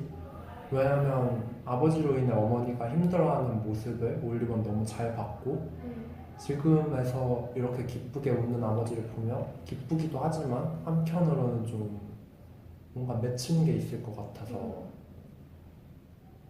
근데 또 운정의 얘기를 듣다가 딱 떠오른 장면이 아버지도 마냥 행복한 것만은 아니에요. 그거 기억나요? 그 아버지 남자친구가 앤디. 앤디가 다른 남자 만나러 가잖아요. 근데 거기서 그 표정이 딱 드러나잖아요. 얘가 다른 남자 만나러 가는 거 때문에 너무 마음이 아프다는 거를 올리버가 딱 그걸 보고 막 되게 놀라서 쟤 다른 남자도 만나요? 이렇게 그런 식으로 쳐다보니까 그래도 적어도 내가 1순위야 막 이러면서 스스로 위안을 하고 그때 사자와 기린 얘기를 하죠. 그리고 그 아버지가 그것 때문에 걔도 다른 남자 만나는데 나만 질 수 없다 하고 개인 광고 같은 것도 내잖아요. 그러니까 뭔가 저도 사실은 아버지를 막 마냥 응원하고 그러지는 못하거든요. 왜냐하면 올리버가 받았을 상처에 제가 너무 공감을 하기 때문에. 그렇구나. 근데 아버지도 정말 힘든데 정말 최선을 다한 거구나라는 또 생각이 드네요. 그 장면을 생각하면. 아버지가 올리버한테 너가 평생 동안 사자를 기다리면서 살았는데 기린이 너한테 왔어. 근데 너는 혼자 있을 수도 있고 기린이랑 같이 있을 수도 있어. 그때 올리버가 사자를 기다릴 거라고 말할 때 아버지가 그게 내가 바로 너를 걱정하는 이유야 라고 말하는데 저는 글쎄요, 제 성격 자체가 어떤 영화를 볼 때 이거는 온정 씨도 그렇다고 말씀해 주셨던 것 같은데 주인공뿐만이 아니고 여러 사람들한테 감정이입이 되고 그 사람들 속에 녹아드는 면이 있어서 저는 지금 이 대화를 하면서 놀랐던 게 저는 사실 그 아버지를 굉장히 감정이입을 했던 것 같아요. 저 자신은. 그래서 다른 인물들한테도 그랬지만 그래서 뭐랄까 그 75년의 세월 동안 내가 나는 너무 잘 알고 있는 나의 정체성을 숨기면서 75년이 지나서야 그거를 그 면을 내가 한번 익스플로어 해보겠다고 하잖아요. 생각으로만 남겨두는 게 아니라 음. 그런 용기를 낼 수 있게 되기까지 아버지가 겪어왔을 감정들도 저는 그런 것들을 느꼈던 것 같아요. 그게 떠오르네요. LA에 되게 유명한 게이 정치인, 그 이름이 생각이 안 나서. 하비밀크? 그 사람이 되게 유명한 게이 정치인으로 알고 있거든요. 영화에도 나오죠. 네. 그리고 그 영화도 있어요. 그 사람이 주인공이. 네. 밀크. 맞아요. 아무튼 그 사람이 죽고 아버지가 미술관에서 특별 전시를 여는데 거기서 토끼 인형이 말에게 묻잖아요. 아, 네. 진짜가 네. 뭐야? 그거 아픈 거야? 네. 내 말이 가끔 아파. 근데 뭐 상관없어. 뭐 네가 진짜라면이라고 얘기하는 부분이 있는데 그런 거 아버지가 정말 얼마나 힘든 세월을 견뎌왔을까. 근데 그 와중에도 그 진짜를 지키면서 살아왔겠구나라는 생각이 들지만, 근데 저는 좀 이건 개인적인 경험인데 제가 아버지로부터 되게 상처를 많이 받았어요. 아버지가 되게 막 정말 막 죽고 싶다고 얘기하는 그런 사람이거든요. 제 안나의 아버지처럼. 그래서 안나에게도 되게 감정이입을 많이 하는데, 근데 아버지가 그런 얘기를 한 적이 있어요. 저보고 너는 마음이 너무 약한 애다. 너가 앞으로 어떻게 세상을 살아갈지 걱정이 된다. 마음이 너무 열어서 어떡하냐 라고 얘기를 하는 거예요. 근데 너무 제가 화가 나는 거예요. 그거 알면서 나한테 왜 그랬어? 라는 생각이 드는 거예요. 그래서 저는 그 장면에 저는 진짜 올리버한테 몰입을 하게 되는 거예요. 자꾸. 그거 알면 좀 더 잘해주지 그랬어. 물론 걔도 아버지도 최선을 다했겠지. 나 그것도 아는데 조금만 더 그런 생각이 들어서. 그래도 긍정적인 건 이게 약간 자전적인 이야기를 했잖아요. 근데 영화를 보면은 뭐 아까 하비밀크라는 정신 얘기도 했지만 앨런 긴즈버그 얘기도 나오고 맞아요. 하울. 그 시절 게이들이 겪었을 힘든 고통도 굉장히 자세하게 알려주거든요, 이 영화가. 그래서 그렇게까지 표현을 했다는 건 이해하려고 노력도 많이 했을 거고 어느 정도 받아들이고 화해하지 않았을까라는 생각이 들어요, 저는. 안나가 그러거든요. 올리버가 아버지 얘기를 할 때 정말 아버지 멋진 분이셨던 것 같아. 근데 그 경험들이 너한테 굉장히 크레이지 했겠다. 미치도록 힘들었겠다라고 말하는 장면이 있었죠. 안아주죠. 네. 그렇게 안아주는 거 정말 좋아요. 그러니까 서로 같은 위치에서 앉는 게 아니라 한 사람은 앉아있고 한 사람은 서 있어서 배로 안아주는 거 있잖아요. 저는 그렇게 한번 포옹을 당해보고 싶어요. 여기까지 저희 다시 보기라는 정말 오랫동안 다시 봤네요. 오랫동안 영화를 다시 봤고요. 네. 이번 코너는 저희가 영화에 따라서 다른 코너를 준비해 볼 건데 이번 영화에 대해서는 저희가 연출 방식이 독특하다고 했다고도 생각을 해서 그런 거에 대해서 생각을 해보려고 해요. 그래서 라임 씨는 혹시 어떤 연출이라던가? 이건 아까 은정 씨도 초반에 잠깐 언급해 주셨던 그 연출 방식인데 이 영화가 그 어떤 사진들이 떠오르면서 이거는 뭐 몇 년도에 우리가 살던 시대의 모습, 태양의 모습, 별들의 모습, 자연, 불꽃놀이, 사람들이 담배 피는 모습 하면서 이런 콜라주들이 지나가잖아요. 그런 것들을 보면서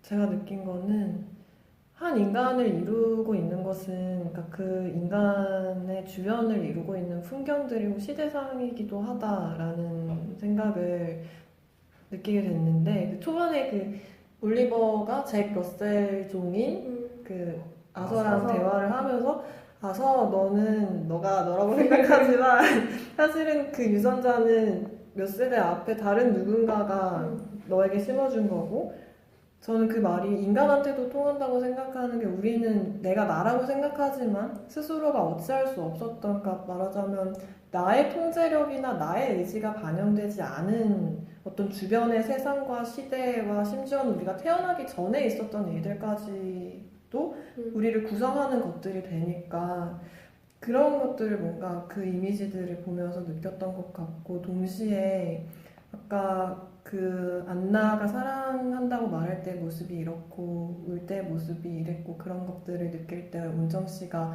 나의 추억들도 회상이 되었다라고 말씀해 주셨던 것처럼 그러니까 하루하루 순간순간들을 살아가면서 그 순간들이 마치 영원히 살아있는 것처럼 제 안에 그러니까 필름으로 남아서 계속해서 내 안에서 반복이 되고 돌아가고 숨쉬고 있는 것 같은 느낌을 받을 때가 많은데, 그것으로 살아가기도 하고 물론 이 오늘의 순간순간들로 충만하기도 하지만 그런 느낌을 받았던 것 같아요. 노랑 씨는 저는 조금 다른 것 같은데, 제가 요즘에 제가 원래는 굉장히 일상의 풍경 같은, 정말 뭔가 조금의 기교라도 들어가는 걸 싫어하고 정말 그대로 찍어놓은 것 같은 그런 영화를 좋아했어요. 이젠 거의 노랑씨 하면 딱 일상 이렇게 떠오를 정도예요. 정말 다이어리 올해 다이로 가죠.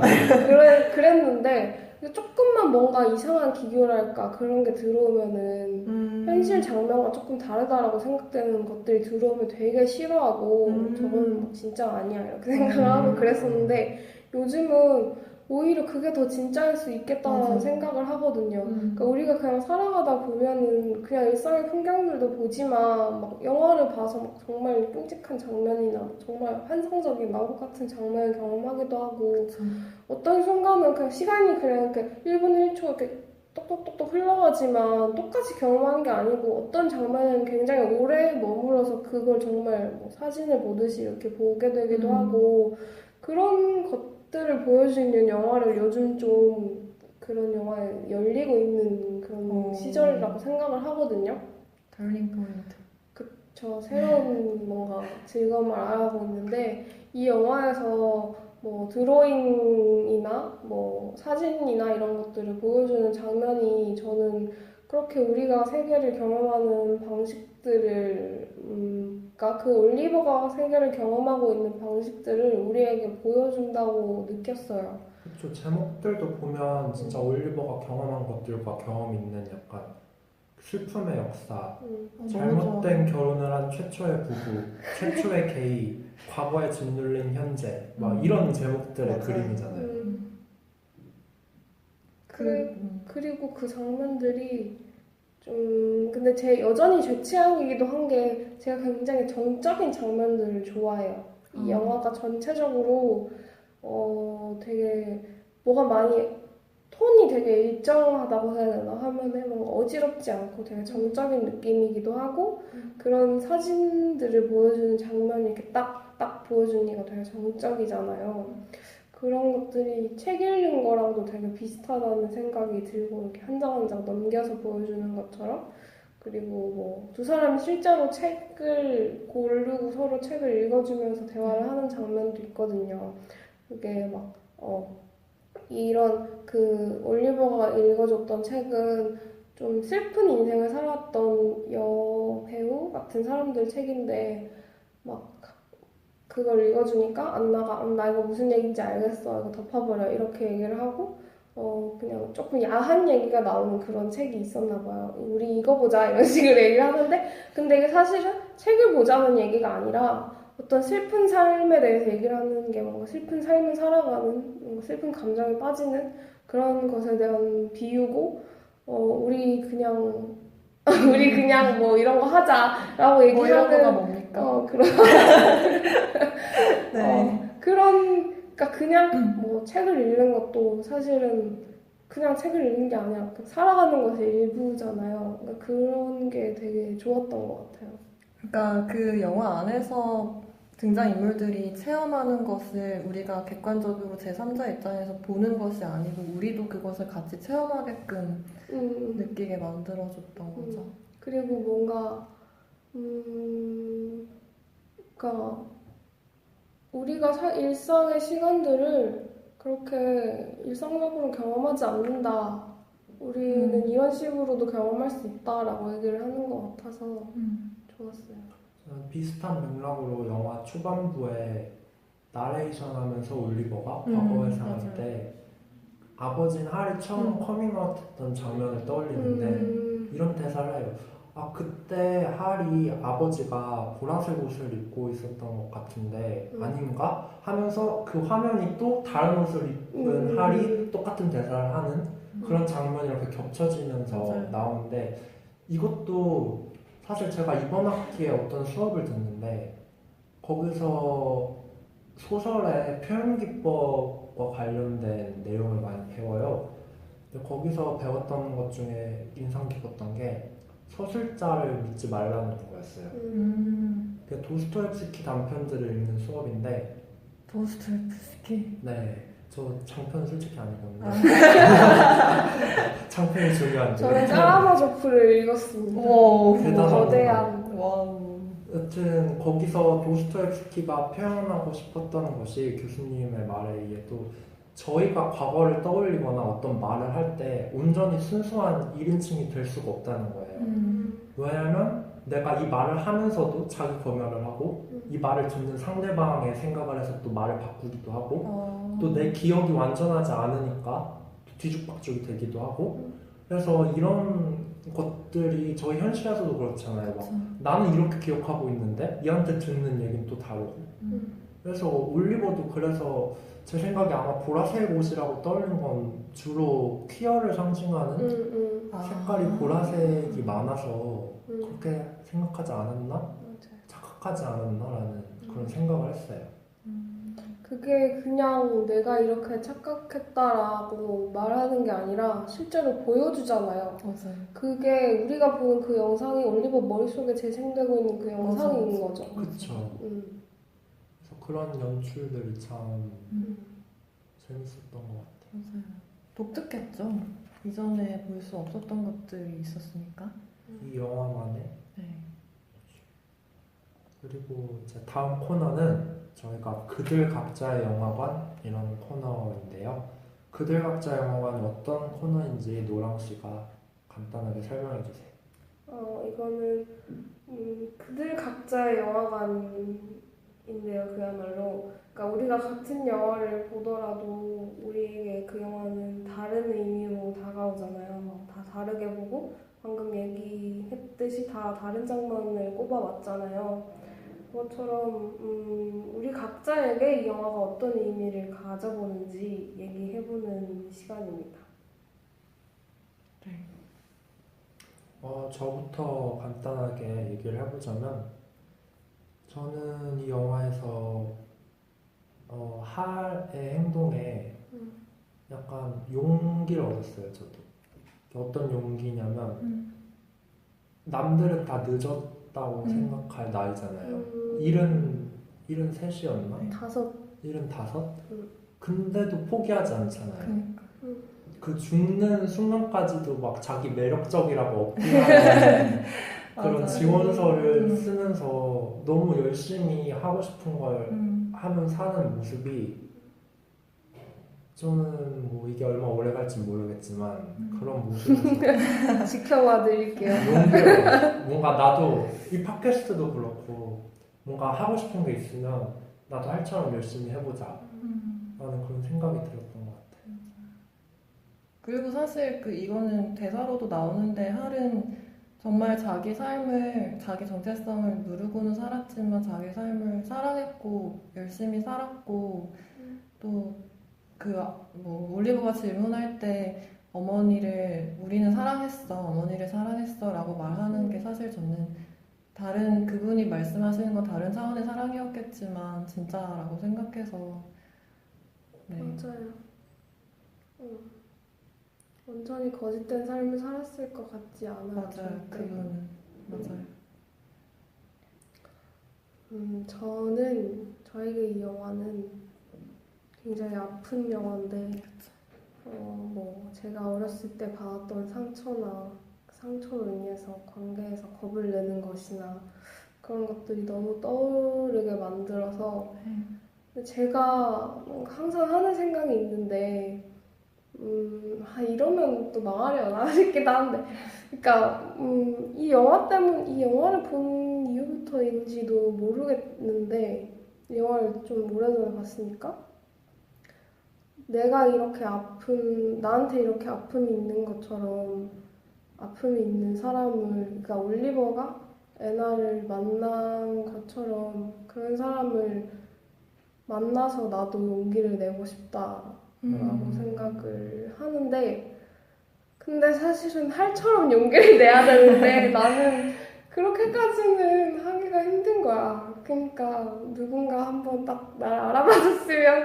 한번 알아봐주면 나도 그렇게 유효까지 가는 용기를 낼 수 있을 텐데 손을 잡는 용기까지는 되잖아. 그러니까 아니 손을 들기는 좀 그렇다. 맞아. 이것도 아직 좀 내가 뭐 덜 힘든가 싶기도 하고. 아무튼 할처럼 하겠다는 원장의 말을 들었을 때는 뭔가 너무 힘든데 이런 생각이 들어서 그렇게 힘쓰다가 또 힘들어질 것 같아서 그냥 아직까지는 좀 기다리자라는 생각이 드는데, 아무튼 저한테는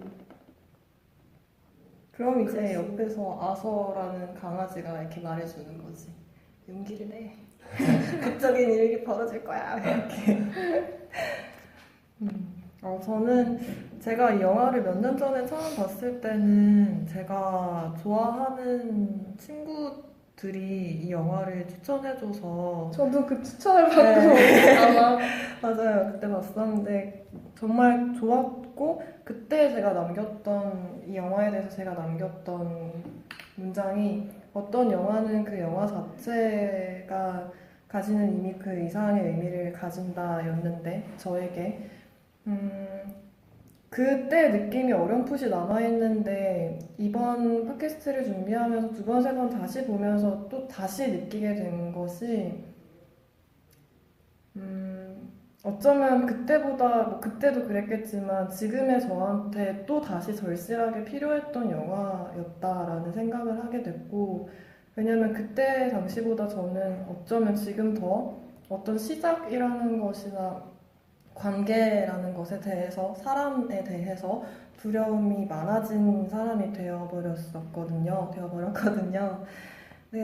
그런 두려움이 저를 압도할 때 되게 어쩔 줄 모르게 될 때가 많은데, 근데 이 영화에 제가 굉장히 고마운 건, 사실 저는 어떤 그런 감정적인 이상한 결벽증 같은 게 있는데, 내가 두려우면 조금이라도 어떤 그러니까 부정적인 감정이나 막 미움이나 막 아니면 막 도망쳐버리고 싶은 마음이나 막 이런 게 들면은, 나 이래도 되는 건가? 나 이런 나로 살 수 있을까? 그러니까 되게 극단적인 생각이 들어요. 왜냐면 제가 항상 가지고 있는 어떤 이상적으로 되어야 하는 어떤 되어야 마땅한 모습 같은 게 있으니까, 그런 것에 제가 부합하지 못하는 것 같이 막 흔들리고 나약해질 때 굉장히 괴로운데, 그게 자꾸 쌓이면 정말 넘치고 죽을 것 같거든요. 근데 아까 제가 괜찮다고 말한 거는 약간 저한테 하는 말이기도 했어요. 그런 상황 속에서 저를 살게 만드는 건 괜찮아거든요. 아니, 괜찮아. 그래도 괜찮아. 너 두렵니? 괜찮아. 나도 두려워. 살아보자. 그래도. 도망치고 싶어? 괜찮아. 도망쳐봐. 한번. 도망쳐도 돼. 망칠 것 같아? 괜찮아. 한번 망쳐봐. 망쳐도 돼. 도망치고 망치고 두려워도 그래도 우리 한번 계속 살아보자. 그렇게 말해주는 것 같아서, 그냥 제가 지나온 어떤 모든 그런 헤매왔던 시간들, 제가 뒹굴고 실수하고 죽도록 아파했던 시간들, 그랬기 때문에 지금 이 순간 내가 두려워하는 것들에 대해서 그런 것들을 안아주는 것 같고, 그래서 아마 저는 그 마지막에 그 문장이 계속 울릴 것 같은 게, 아까 은정 씨도 말씀을 해주셨는데, 그 아버지가 사랑을 끝끝내 찾으려고 했던 그 자기소개하는 그 문서를 마지막에 그 안나와 올리버가 잠시 서로가 두려워서 헤어졌다가 다시 이렇게 만나게 되면서 안나가 다시 올리버의 집으로 찾아왔을 때 올리버가 처음 보여준 게 그 아버지의 종이었거든요. 나를 소개하는. 맞아요. 그러면서 안나가 그걸 읽고 나서 he didn't give up.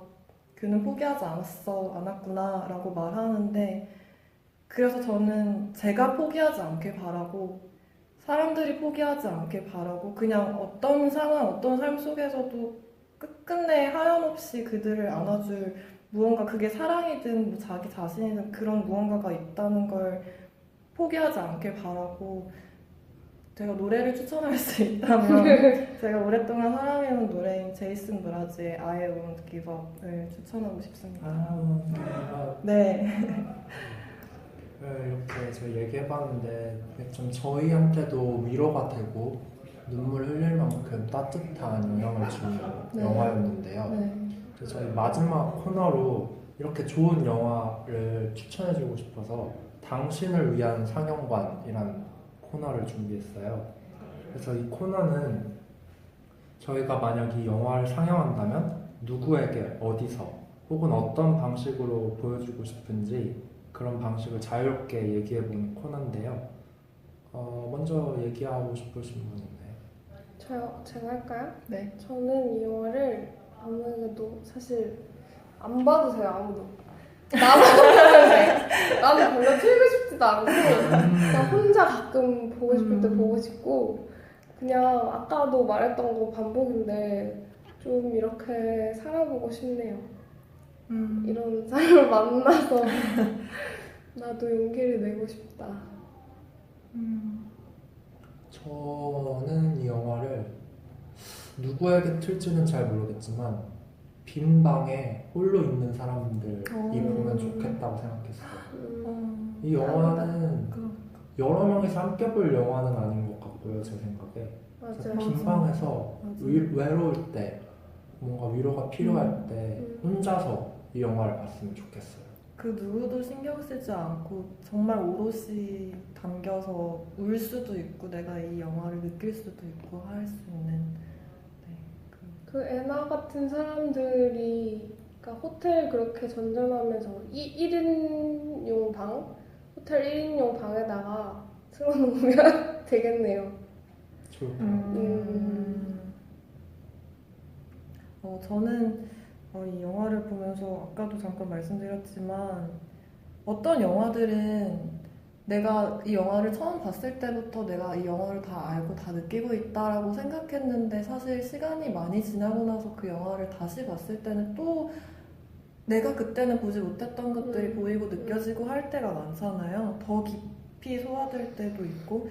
그래서 저는 뭐 이거는 제가 이터널 선샤인에서도 느꼈던 거고 다른 수많은 영화나 책이나 음악들에서도 느꼈던 경험이지만, 여러분께서 이 영화를 보고 어떤 울림이 있으셨다면 앞으로 자연스럽게 뭐 그렇게 되겠지만, 오랜 시간이 흐르고 나서 그런 책장 속에 꽂혀 있었는데 내가 오랫동안 잊고 지냈던 일기장이나 뭐 책을 꺼내보는 그런 마음으로 이 영화가 다시 떠올라서 다시 꺼내보고 또 다시 어떤 것들을 느끼실 수 있는 시간들이 있었으면 좋겠고, 그래서 네, 몇 년 후에 다시 들어보는 것으로. 한번 보고 이제 좀 있다가 또 보라는 얘기죠. 그쵸. 근데 이 얘기를 들으면서 되게 신기한 게, 저도 그랬거든요, 실제로.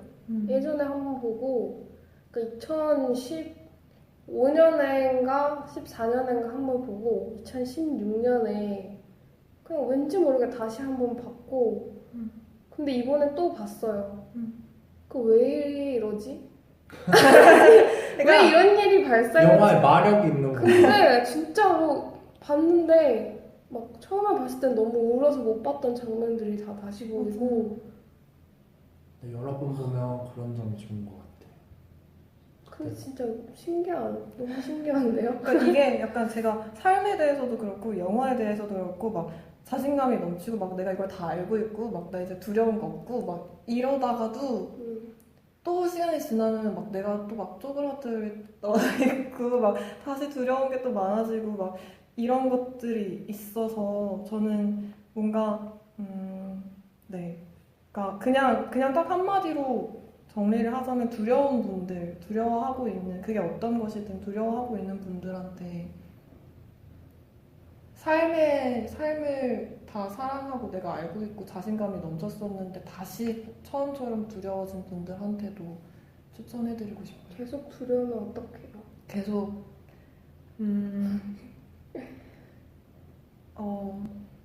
계속 두려우면 전 좀 더 강한 사람을 보여주고 싶어요. 뭐예요? 달라스 바이어스. 나 그거 봤어. 그 정도로 아니야, 나는 그거 아니야. 아니야. 저는 약간 할의 그런 태도가 뭐랄까 얼마나 오랜 시간이 걸리더라도 그런 오랜 시간들이 걸렸거나 혹은 시대를 탓하거나 내 주변의 상황을 탓하거나 하지 않고 그냥 내가 오늘 할 수 있는 것들을 꿋꿋이 묵묵히 충실히 살아내면서 그냥 내가 지금 이 한 걸음 이 한순간에 살고 맞아요. 있다는 것으로 용기를 낼 수 있었으면 좋겠어요. 제가 또 그런 생각이 들었던 영화가 있는데 지금 떠올랐는데 사랑하는 사람의 아이를 낳는다라는 단편이거든요. 근데 이거 어디서 볼 수 있는지 저는 모르겠지만 진짜 좋아요. 여기는 레즈비언 커플이 나와요. 근데 레즈비언 커플이면은 사랑하는 사람의 아이를 낳을 수가 없잖아요. 이거는 그쵸. 물리적으로 그렇죠. 정말 완전 불가능한 일이잖아요. 결혼하기도 힘들고 우리나라에서는 결혼할 수 없죠. 근데 그 둘 중에 한 명의 꿈이 사랑하는 사람의 아이를 낳는 거인 거예요. 아주 오래전부터. 근데 자기가 알고 보니 레즈비언인 거야. 그리고 사랑하는 사람이 있어. 얘는 사랑하는 사람의 아이를 너무 낳고 싶어요. 그러면은 저 같으면은 이놈의 미친 세상, 그리고 나는 왜 레즈비언이지? 막 이랬을 것 같단 말이에요. 근데 얘는 정말 해맑게 뭐 분노나 원망 이런 거 하나도 없이 계획을 짜. 그러니까 내가 누군가랑 결혼을 해요.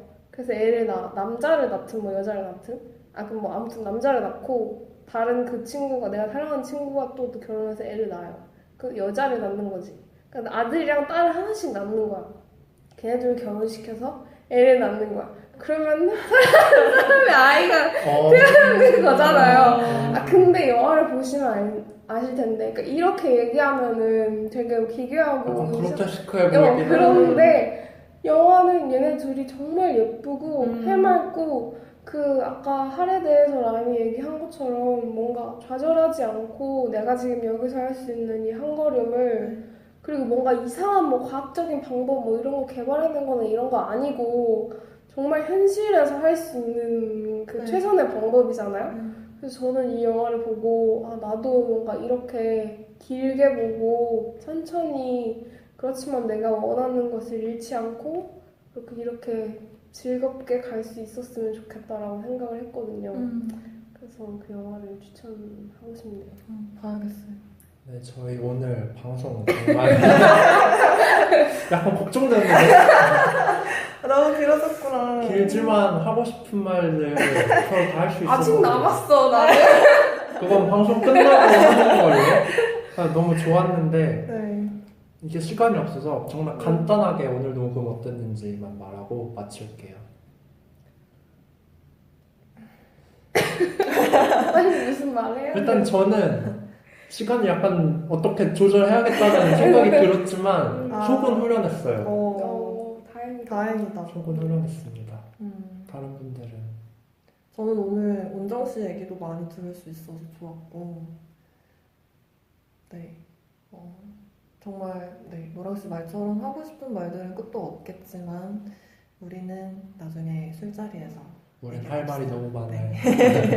저는 사실 이 영화를 너무 좋아했기 때문에 하자고 했을 때 너무 신났고 근데 다시 봤는데 너무 좋은 거야. 진짜 너무 좋아서 근데 얘기를 하고 싶지 않은 거야. 너무 그럴 수 좋으니까. 있어. 그런 거 있잖아요. 너무 내 안에 알아요, 있는 알아요. 그게 너무 소중해서 얘기를 하고 싶지 않아서 콜미바이오 님이 약간 그래. 그렇구나. 아무튼 그랬는데 뭔가 아픈 마음으로 좋아하는 거 있죠. 그런 게 좀 그런 것 같아요. 너무 내 마음이 맞아. 아프고 이러니까 그랬는데 얘기를 하다 보니까 저는 올리버 입장에서 마음이 많이 아팠는데 그래도 할이랑 어머니랑 좀 더 새롭게 이해하게 된 것 같아서 좋았어요. 네, 그럼 여기까지 저희 녹음이었고요. 마지막으로 상영이 끝났으니 계단 조심하셔서 천천히 나가주시기 바랍니다. 다음 영화도 기대해주세요. 안녕. 감사합니다. 다음에 또 만나요.